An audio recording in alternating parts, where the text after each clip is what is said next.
ನಮಸ್ಕಾರ. ಇಂದು ನಮ್ಮೊಂದಿಗೆ ಕರ್ನಾಟಕ ಚಲನಚಿತ್ರ ವಾಣಿಜ್ಯ ಮಂಡಳಿಯ ಮಾಜಿ ಅಧ್ಯಕ್ಷರು ಹಾಗೂ ವೈಷ್ಣವಿ ಹಾಗೂ ವೈಭವಿ ಚಲನಚಿತ್ರ ಮಂದಿರದ ಮಾಲೀಕರು ಆದಂಥ ನರಸಿಂಹರವರು ಇಂದು ಸಿಲ್ವರ್ ಸ್ಕ್ರೀನ್ 23 ಯೂಟ್ಯೂಬ್ ಚಾನಲಲ್ಲಿ ತಮ್ಮ ಚಿತ್ರರಂಗದ ಅನುಭವಗಳನ್ನು ಹಂಚಿಕೊಳ್ಳುತ್ತಿದ್ದಾರೆ ಪ್ರೇಕ್ಷಕರಿಗೆ. ಸರ್ ನಮಸ್ಕಾರ. ನಮಸ್ಕಾರ ಸರ್. ಸರ್, ನಿಮಗೆ ಚಿತ್ರರಂಗದ ಕಡೆ ಆಕರ್ಷಣೆ ಅಥವಾ ಒಲವು ಹುಟ್ಟಿದ್ದೆಂಗೆ? ಸರ್, ದೊಡ್ಡ ಸ್ಟೋರಿ ಸರ್ ನಮ್ಮದು. ಆ್ಯಕ್ಚುಲಿ ಹೇಳ್ಬೇಕಾದ್ರೆ ನಾನು ಆಂಧ್ರದಲ್ಲಿ ಹುಟ್ಟಿದ್ದೆ ಸರ್. ನಮ್ಮ ತಾಯಿ ಊರು Karnataka, Bengaluru 11 bus stand, Gandhi Bazaar sir. ಅಲ್ಲಿಂದ ನಾನು ಸಣ್ಣ ಮಕ್ಕಳಿದ್ದಾಗ ನಮ್ಮ ತಾಯಿ ಮನೆಗೆ ಬಂದು ಹೋಗ್ತಾ ಇದ್ದೆ. SLC ಅಲ್ಲಿ ಇದಾಯಿತು. ಆದ ತಕ್ಷಣ ನೆಕ್ಸ್ಟ್ ಏನು ಅಂತ ನೋಡೋದಾದರೆ, ನನಗೆ ಆಗಲೇ ನಮ್ಮ ಊರಲ್ಲಿದ್ದಾಗಲೇ ಒಂದು ಟೂರಿಂಗ್ ಟಾಕೀಸ್ಗಳಿದ್ದು. ಅಲ್ಲಿ ಕದ್ದಿ ಮುಚ್ಚಿ 25 ಪೈಸೆ 30 ಪೈಸೆ ಏನೋ ಟಿಕೆಟ್ ರೇಟ್. ಸಿನಿಮಾಗಳಿಗೆ ಹೋಗುವಂಥದ್ದು ಅವ್ಯವಸ್ಥೆ ಇತ್ತು. ಸಿನಿಮಾ ಅಂದರೆ ಅಟ್ರಾಕ್ಟಿವ್ ಆಗಿದ್ದೆ. ಆದರೆ SLC ಆದ ತಕ್ಷಣ ಏನು ಮಾಡಬೇಕು ಅನ್ನೋದಾದರೆ, ಇಲ್ಲಿಂದ ನಮ್ಮ ಅಜ್ಜಿ ಮನೆ ಇಲ್ಲಿ ಒಂದು ಬೆಂಗಳೂರು, ಅಲ್ಲಿಂದ ಒಬ್ಬ ಪ್ರಸಾದ್ ಅಂತ ಅವನು ಬರ್ತಾನೆ ನಮ್ಮ ಊರಿಗೆ. ನೋಡಿ, ನಾನು ಇಲ್ಲೇನು ಕೆಲಸ ಮಾಡ್ತಾಯಿದ್ದೀನಿ, ನಮ್ಗೆ ಸೈಕಲ್ ಕೊಡ್ತಾಯಿದ್ದಾರೆ, ಅದು ಕೊಡ್ತಾಯಿದ್ದಾರೆ, ಭಾರಿ ಚೆನ್ನಾಗಿದ್ದೀನಿ, ನೀವೇನಾದ್ರು ಬರ್ತೀರಾ ಅಂತ ಕೇಳ್ದೆ. ನಾನು ಬರ್ತೀನಪ್ಪ ಅಂತೇಳಿ ಅವನ ಜೊತೆಗೆ ಬಸ್ ಹತ್ತಿ ಬಂದ್ಬಿಟ್ಟೆ. ಬಸ್ ಬರಬೇಕಾದ್ರು ಈಗಿನ ಥರ ಇಲ್ಲ ಬಿಡಿ, ಅದು 1 ಡೇ ಆಗುತ್ತೆ ಅಲ್ಲಿಂದ ಬರ್ಬೇಕಾದ್ರೆ ಇಲ್ಲಿಗೆ. ಆ ಥರ ಬಸ್ ಕಲಿತಿದ್ದೆ ಆ ಟೈಮಲ್ಲಿ. ಐ ಥಿಂಕ್ 75-76 ಬೆಂಗಳೂರಿಗೆ ಬಂದೀವಿ ಸರ್. ಬೆಂಗಳೂರು ಬಂದವಾಗಲೇ ಹಲವಾರು ಕಷ್ಟಗಳು ಅನುಭವಿಸಿದ್ದೀನಿ. ಕೆಲಸ ಮಾಡೋಕ್ಕೆ ಹೋಗ್ತಾಯಿದ್ದೆ, ಸಿವಿಲ್ ಕೆಲಸ. ನಮ್ಮ ಕಸಿನ್ಸು ಅವ್ರು ಇವ್ರು ಹೋಗ್ಬೇಕಾದ್ರೆ ಅವ್ರ ಜೊತೆಗೆಲ್ಲ ಹೋಗ್ತಾಯಿದ್ದೆ. ಆಗೋ ಈಗೋ ನಾನು ಒಂದು ಮಟ್ಟಕ್ಕೆ ಮೇಸ್ತ್ರಿ ಥರ ಆದೆ. ಅಲ್ಲಿಂದ ಶುರು ಮಾಡಿದೆ, ಜೀವನ ಸ್ಟಾರ್ಟ್ ಆಯಿತು. ಆದಾಗ ನಮಗೆ ಇಲ್ಲಿ ಕಾಮಾಖ್ಯ ಅಂತ ಇದೆ, ನಮ್ಮ ಪಕ್ಕದಲ್ಲೇ ಇದೆ. ಕಾಮಾಖ್ಯ ಚಿತ್ರಮಂದಿರ ಅಂತೇಳಿ. ಆಗ ಟಾಕೀಸು ಅಲ್ಲ, ಟೂರಿಂಗು ಅಲ್ಲ, ಆ ಥರ ಇತ್ತು ಬಿಡಿ. ಅದನ್ನು ಕನ್ಸ್ಟ್ರಕ್ಷನ್ ಮಾಡೋಕೆ ಹೋದೆ. ಕಾಮಾಖ್ಯ ಚಿತ್ರಮಂದಿರ ಕನ್ಸ್ಟ್ರಕ್ಷನ್ ನೀವೇ? ಹೌದೌದು, ನಮ್ಮ ಅವರು ಮೇಯ್ನು. ನಾನು ಅಲ್ಲಿ ವರ್ಕ್ ಮಾಡ್ತಾ ಇದ್ದಾಗ ಹಾಗೇ ಇದು ಮಾಡಿಕೊಂಡು ಮೇಂಟೈನ್ ಮಾಡ್ಕೊಂಡು ಇರ್ತಾಯಿದ್ವಿ. ಅಲ್ಲಿ ಅವರು ವೆಂಕಟಪ್ಪ ಅವ್ರ ಮಗ ಶ್ರೀನಿವಾಸ್ ಅಂತ ಪರಿಚಯ ಆಗ್ತಾರೆ. ಈಗಲಿದ್ದಾರೆ ಕೆ ವಿ ಶ್ರೀನಿವಾಸ್ ಅಂತೇಳಿ. ಅವರು ಈಶ್ವರಿ ಟಾಕೀಸನ್ನು ಮಾಡಿದ್ರು. ಮತ್ತು ಈಶ್ವರಿ ಟಾಕೀಸು, ಹೌದೌದು, ಅದು ಮಾಡಿದ್ರು. ಅವರು ಪರಿಚಯ ಆಗ್ತಾರೆ. ಅವ್ರ ಜೊತೆಗೆ ನಾನು ಗಾಂಧಿನಗರ ಹೋಗೋದು ಬರೋದು, ಜೊತೆಗೆ ನಮ್ಮ ಕೆಲಸಗಳು ಮಾಡ್ತಾ ಇರೋದು, ಹಾಗೇ ಪರಿಚಯ ಆಗುತ್ತೆ. ಅಲ್ಲಾಗ್ತಾ ಅವ್ರ ಕಡೆ ಅವ್ರದ್ದು ಒಬ್ರದ್ದು JP ನಗರದಲ್ಲಿ ರೇಣುಕಾ ಪ್ರಸನ್ನ ಅಂತ ಒಂದಿತ್ತು ಥಿಯೇಟ್ರು. ಅದನ್ನು ನನಗೆ ಲೀಸಿಗೆ ಕೊಡಿಸಿದ್ರು 5 ಇಯರ್ಸಿಗೆ. 5 ಇಯರ್ಸಿಗೆ ಲೀಸ್ ಕೊಡ್ಬೇಕಾದ್ರೆ ನಾನು ಗಾಂಧಿನಗರದಲ್ಲಿ ಒಬ್ಬರಿದ್ದರು ನಮ್ಮ, ಅವ್ರ ಜೊತೆಗೆ ನಾನು ಪಾರ್ಟ್ನರ್ ಆದೆ. ಪ್ರಕಾಶ್ ಆಫೀಸಲ್ಲಿ ಬರೋರು, ಹೆಸರು ರಾಮರಾಜ್ ಅಂತ, ಗೊತ್ತಿರ್ಬೇಕು ನಮಗೆಲ್ಲ. ರಾಮರಾಜು ಈಗ ಇದರಲ್ಲಿ ಮಲ್ಟಿಪ್ಲೆಕ್ಸ್ ಲೀಸಿಗೆ ತೊಗೊಂಡು ಮಾಡ್ತಾಯಿದ್ದಾರೆ. ಅವರು ನನ್ನ ಪಾರ್ಟ್ನರ್ ಆಗಿ ಸೇರಿ ಒಂದು 5 ವರ್ಷ ಮಾಡೋಣ ಅಂತ ಮಾಡಿದ್ವಿ. ಆಯಪ್ಪ 2 ವರ್ಷ ಆದ ತಕ್ಷಣ ಕೈ ಕೊಟ್ಟು ಹೋಗ್ಬಿಟ್ರು. ನಾನು ಅಷ್ಟಿಗೆ ಒಂದು ರಿಯಲ್ ಎಸ್ಟೇಟಲ್ಲಿ ಸ್ವಲ್ಪ ಬೆಳೆದಿದ್ದೀನಿ. ಇಲ್ಲಿ ನಮ್ಮ ಉತ್ತರಲ್ಲಿ ಒಂದು 6 ಎಕರೆ ಜಮೀನು ಮಾಡಿದ್ದೆ, ಇಟ್ಮಾಡ್ಗೆಲ್ ಮಾಡಿದ್ದೆ, ಕೆಲವು ಕಡೆ ಲೇಔಟ್ಗೆಲ್ ಮಾಡಿ ಸೈಟ್ಗೆಲ್ಲ ಮಾಡೋಕ್ಕೆ ಶುರು ಮಾಡಿದ್ದೆ. ಆ ಟೈಮಲ್ಲಿ ಒಂದಷ್ಟು ಕಲ್ಕೊಂಡ್ವಿ ಥಿಯೇಟ್ರ್ ನಡೆಸಿ. ಏನಪ್ಪ ಇದು ಸರಿ ಇಲ್ಲ ನಮ್ಗೆ ಇಂಡಸ್ಟ್ರಿ ಅನ್ನೋ ಅಷ್ಟೊತ್ತಿಗೆ ನಮ್ಗೆ ಯಾರೋ ಸುದೀಪ್ನ ಪರಿಚಯ ಮಾಡಿದ್ರು. ಸುದೀಪ್ ಅವ್ರಿಗೆ ಒಂದು ಅಡ್ವಾನ್ಸ್ ತೊಗೊಂಡೋಗಿ ಕೊಟ್ಟೆ. ಅವ್ರ ಮದುವೆ ದಿನ ತೊಗೊಂಡೋಗಿ ಕೊಟ್ಟೆ, ಸಿನಿಮಾ ಮಾಡೋಣ ಅಂತೇಳಿ. ಅವ್ರು ಮುಂಚೆ ಮುಗಿಸ್ತಾ ಇದ್ರು. ಏಕ್ದಮ್ ಸಿನಿಮಾ ಇದಕ್ಕೆ ಟ್ರೈ ಮಾಡಿದೆ, ಕೈ ಹಾಕಿದೆ. ಅವರು ಮಹಾನುಭಾವರು ಕೆಲವು ಸಬ್ಜೆಕ್ಟ್ಗಳು ಸರಿಯಿಲ್ಲ ಅಂತೇಳಿ ಸುಮಾರು 3-4 ಡೈರೆಕ್ಟ್ರ್ಗೆಲ್ಲ ಹಿಡಿದು ನಾವು ಸಬ್ಜೆಕ್ಟ್ಗಳು ಮಾಡಿದ್ವಿ. ಅದಾಗಿಲ್ಲ ಬಿಡಿ, ಫೇಲ್ಯೂರ್ ಆಯಿತು. ಅದರ ಅಡ್ವಾನ್ಸ್ ವಾಪಸ್ ಬಂತು, ಆಯಿತು. ಆಗಿರ್ಬೇಕಾದ್ರೆ ಒಬ್ಬ ಕುಮಾರ್ ಅಂತ ಪರಿಚಯ ಆಗ್ತಾನೆ. ಫ್ರೆಂಡ್ಸ್ ಅಂತ ಒಂದು ಸಿನಿಮಾ ನಮ್ಮ SR ಪ್ರಸಾದ್ ಮಾಡ್ತಾನೆ. ಅದ್ರ ಮುಖಾಂತರ ಒಬ್ಬ ಡೈರೆಕ್ಟರ್ ಕೇರಳ ಕುಮಾರ್ ಅಂತ ಪರಿಚಯ ಆಗ್ತಾನೆ. ಅವನ ಜೊತೆಗೆ ಕನಸಿನ ಲೋಕ ಅಂತ ಒಂದು ಸಿನಿಮಾ ಮಾಡ್ತೀನಿ. ನಿಮ್ಮ ನಿರ್ಮಾಣದ ಮೊದಲನೇ ಚಿತ್ರ ಕನಸಿನ ಲೋಕ. ಅದ್ರ ಬಗ್ಗೆ ಟೀಕೆ ಟಿಪ್ಪಣಿಗೆಲ್ಲ ಆಯಿತು, ಹಾಕಿದ್ದೆಲ್ಲ ಕಲ್ಕೊಂಡೆ. ಆ ಕಾಲದಲ್ಲೇ 1.5 ಕೋಟಿ ಹೋಯ್ತು ಸ್ವಂತ ಹಣ. ಎಲ್ಲೂ 1 ರೂಪಾಯಿ ನಾವು ತೊಗೊಂಡಿರಲಿಲ್ಲ. ದುಡ್ದಿರೋ ಹಣ ಎಲ್ಲವನ್ನೂ ಹೋಯ್ತು. ಯಾಕಪ್ಪ ಬಿಟ್ಬಿಡೋಣ. ಯಾರು ಮಾಡಿದ್ರು ಬೇಡ ಸರ್? ಕನಸಲಿನ ಲೋಕ ಆಕ್ಟರ್ಗಳು ಯಾರಿದ್ರು? ವಾಸು. ವಾಸು, ಅದೇ ಫ್ರೆಂಡ್ಸ್ ವಾಸು. ಒಬ್ಳು ಇವಳು ಆಟೋಗ್ರಫಿ ಹೀರೋಯಿನ್ ಇದೆ ಅಲ್ಲ, ಆಟೋಗ್ರಫಿ ಹೀರೋಯಿನ್. ನಾನು ಇಂಟ್ರೊಡ್ಯೂಸ್ ಮಾಡಿದ್ದೆ ತಾಯಮ್ಮನ. ಕೇರಳದಿಂದ ಕರೆಸಿದ್ದೆ. ಅಂದರೆ ಆಟೋಗ್ರಾಫು ಸುದೀಪ್ ಅವ್ರ ಜೊತೆ ಮಾಡಿದ್ರಲ್ಲ? ಸುದೀಪ್ ಅವ್ರ ಜೊತೆ ಮಾಡಿದ ಹೀರೋಯಿನ್. ಹೌದು, ತೆಲುಗಲ್ಲೂ ಮಾಡಿದ್ರು. ತೆಲುಗಲ್ಲಿ ಅಮ್ಮನ್ನ ನಾನು ಇಂಟ್ರೊಡ್ಯೂಸ್ ಮಾಡಿ ಕನ್ನಡಕ್ಕೆ ಇಂಟ್ರೊಡ್ಯೂಸ್ ಮಾಡಿದ್ನಿ. ಅಲ್ಲ, ಸಿನಿಮಾ ಇಂಡಸ್ಟ್ರಿಗೆ ಇಂಟ್ರೊಡ್ಯೂಸ್ ಮಾಡಿ. ಹೌದೌದು. ಕನಸಿನ ಲೋಕ ಆದ್ಮೇಲೆ ಅವ್ರದ್ದು ಹೌದೌದು ಇದಾಗಿದೆ ಸುದೀಪ್ ಅವ್ರ ಜೊತೆಗೆ. ಹೌದು. ಓಕೆ. ಈ ಇಂಡಸ್ಟ್ರಿಗೆ ಬಂದಿದ್ದೆ ನಮ್ಮದೇ ಮೊದಲ ಫಿಲ್ಮ್. ನೀವೇ ಇಂಟ್ರೊಡ್ಯೂಸರ್? ಹೌದೌದು. ಹಾಗೆ ಹೆಂಗೋ ಮಾಡ್ಕೊಳ್ತಾ ಇದ್ದೆ. ನಮಗೆ ಸಿನಿಮಾ ನಂಟಂತೂ ಬಿಡೋಕ್ಕೂ ಆಗಲಿಲ್ಲ.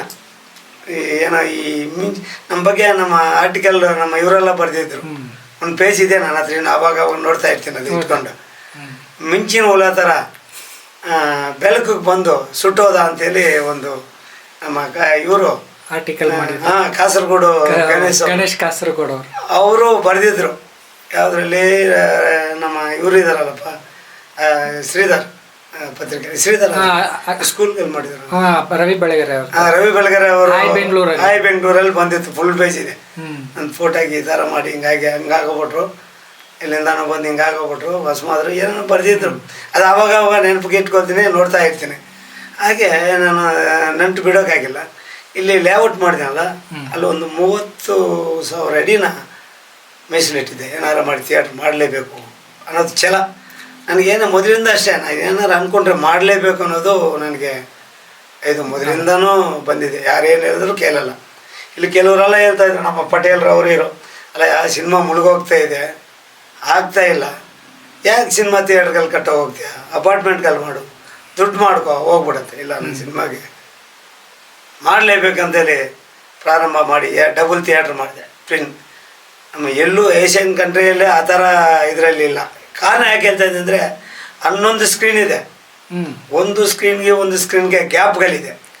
ಆದರೆ ನನ್ನ ಇದರಲ್ಲಿ ಸೆಂಟ್ರ್ ವಾಲ್ ಒಂದೇ ವಾಲಲ್ಲಿ ಡಬಲ್ ವಾಲ್ ಹಾಕಿಬಿಟ್ಟು 2 ಸ್ಕ್ರೀನ್, ವಾಲ್ ಒಂದು ಆ ಕಡೆ ಬಾಗಿಲು ಈ ಕಡೆ ಬಾಗಿಲು ಆ ಥರ ಇರೋದು. ಎಲ್ಲೂ ನೀವು ಬೇಕಾದ್ರೆ ಇವಾಗಲೂ ಪರಿಚಯ ಮಾಡ್ಕೋಬೋದು, ಎಲ್ಲರೂ ತೋರಿಸೋದಕ್ಕಾಗಿ. 2 ಬಾಗಿಲು ಅಕ್ಕಪಕ್ಕದಲ್ಲಿ ಇರೋದು ಎಲ್ಲೂ ಇಲ್ಲ.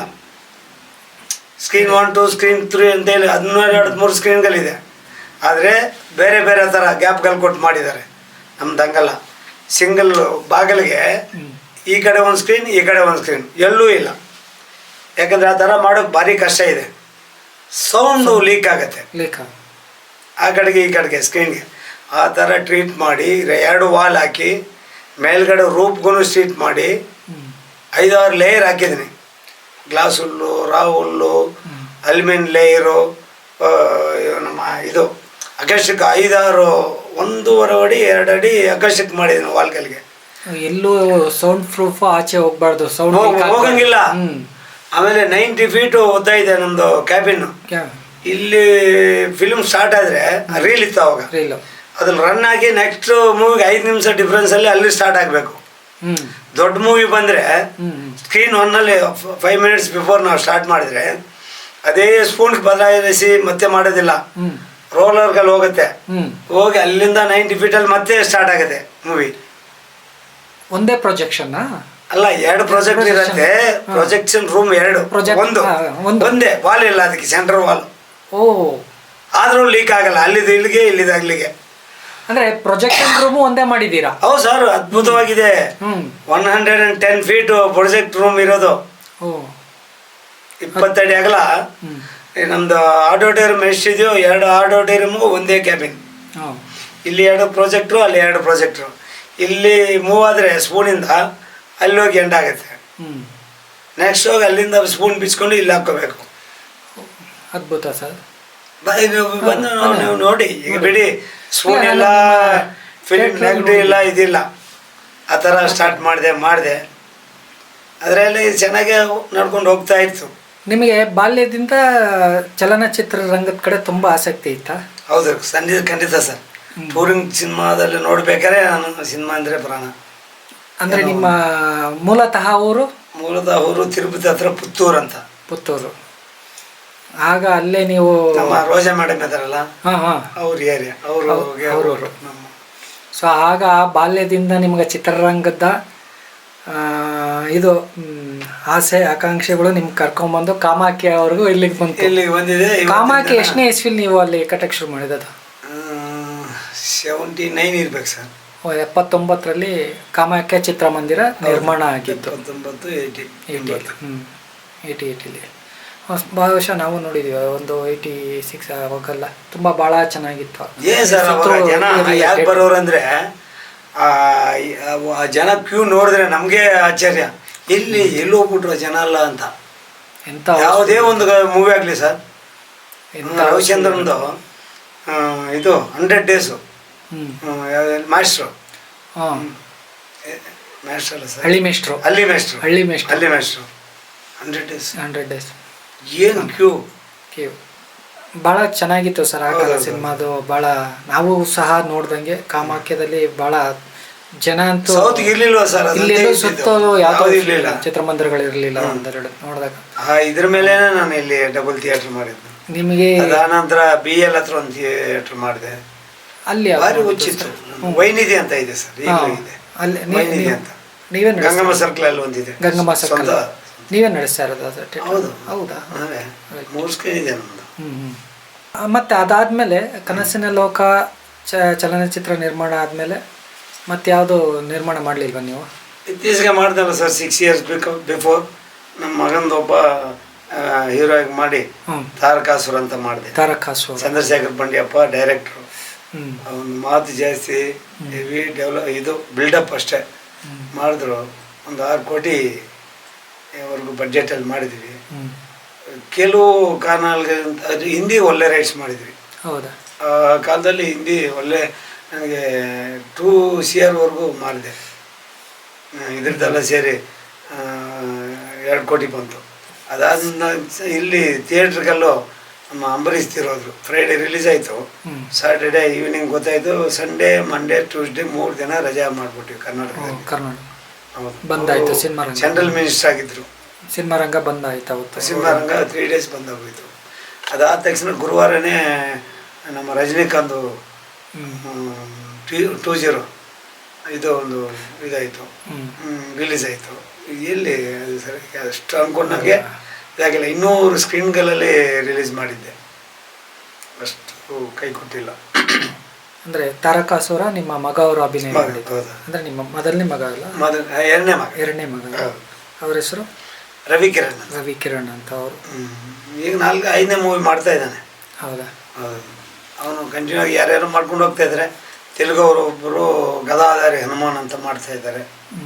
ಇನ್ನೊಂದು ಅಪ್ಪು ಅಭಿಮಾನಿ ಅಂತೇಳಿ ಒಂದು 75% ಟಾಕಿ ಪೋರ್ಷನ್ ಆಗಿದೆ, ಅದೊಂದು ನಡೀತಾ ಇದೆ, ರನ್ನಿಂಗಲ್ಲಿದ್ದಾನೆ.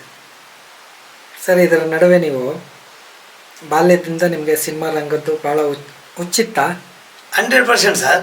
ಹೌದಾ? 100%. ನಿಮ್ಗೆ ಯಾರು ನಿಮ್ಮ ಮನೆಯಲ್ಲಿ ಅಥವಾ ನಿಮ್ಮ ತಂದೆ ತಾಯಿ? ಸೆಕೆಂಡ್ ಶೋ ಹೋಗ್ಬಿಡ್ತಾ ಇದ್ವಿ. ಹಗಲೆಲ್ಲ ಅವ್ರು ಕಾಣಿಸೋದಾರ ಇದ್ದು, ಮಲಗಿದ ಮೇಲೆ ಎದ್ದು ಹೋಗ್ಬಿಡ್ತಾ ಇದ್ವಿ. ಊರುಗಳಲ್ಲಿ ಒಂದು ದಿಣ್ಣೆ ಅಂತ ಇರುತ್ತೆ ಮನೆ ಮುಂದೆ, ಜಗಲಿ, ಅಲ್ಲಿ ಮಲಗಿರ್ತೀವಿ. ಅಲ್ಲಿಂದ ಎಸ್ಕೇಪ್ ಒಂದು 4 ಜನ ನಾವು ಹುಡುಗರು ಸೇರ್ಕೊಂಡು ಅಲ್ಲಿ ಬೇರೆ ಬೇರೆ ಮಾಡ್ತಾ ಇದ್ವಿ ಬಿಡ್ರಿ. ಅಲ್ಲಿ ಕಡಲೆಕಾಯಿ, ಮಾವಿನಕಾಯಿ ಇವೆಲ್ಲ ಕದಿಯೋದು ನೈಟು ಹಂಗೆಲ್ಲ ಮಾಡ್ತಾ ಇದ್ವಿ. ಅಲ್ಲ, ಆ ಜೀವನನೇ ಬೇರೆ ಬಿಡ್ರಿ. ಈಗ ಮಕ್ಕಳಿಗೆ ಅದು ಇಲ್ವೇ ಇಲ್ಲ, ಸ್ವಾತಂತ್ರ್ಯನೇ ಇಲ್ಲ.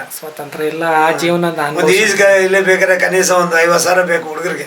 ನಾವು ಹಂಗಲ್ಲ, ಅಲ್ಲಿ ಇರೋ ಬಾವಿಗೆಲ್ಲ ಹೋಗಿ ಬೀಳ್ತಾ ಇದ್ವಿ, ನದಿಗಳಲ್ಲಿ ಸ್ನಾನ ಮಾಡ್ತಾ ಇದ್ವಿ. ಹಂಗಾಗಿ ಈಜು ತಾನಾಗೆ ಬಂದ್ಬಿಡ್ತಾರೆ. ನಮ್ಗೆ ಯಾರು ಕಳಿಸಿದ್ರು ಸರ್? ಈ ಸೈಕಲು, ಸ್ಕೂಟ್ರ್ ಇವೆಲ್ಲ ಅಷ್ಟೇನೆ. ಕಲ್ತಾನೆ ಇಟ್ಕೊಂಡು ಸೈಕಲ್ ಓಡಿಸ್ತಾ ಇದ್ದಿದ್ದು, ಬಿದ್ದು ಎದ್ದು ಕಲಿತಾ ಇದ್ವಿ. ಈಗಿರೋರು ಕಲ್ತ್ಕೋಬೇಕಾದ್ರೆ ದುಡ್ಡು, ಎಲ್ಲದಕ್ಕೂ ದುಡ್ಡು.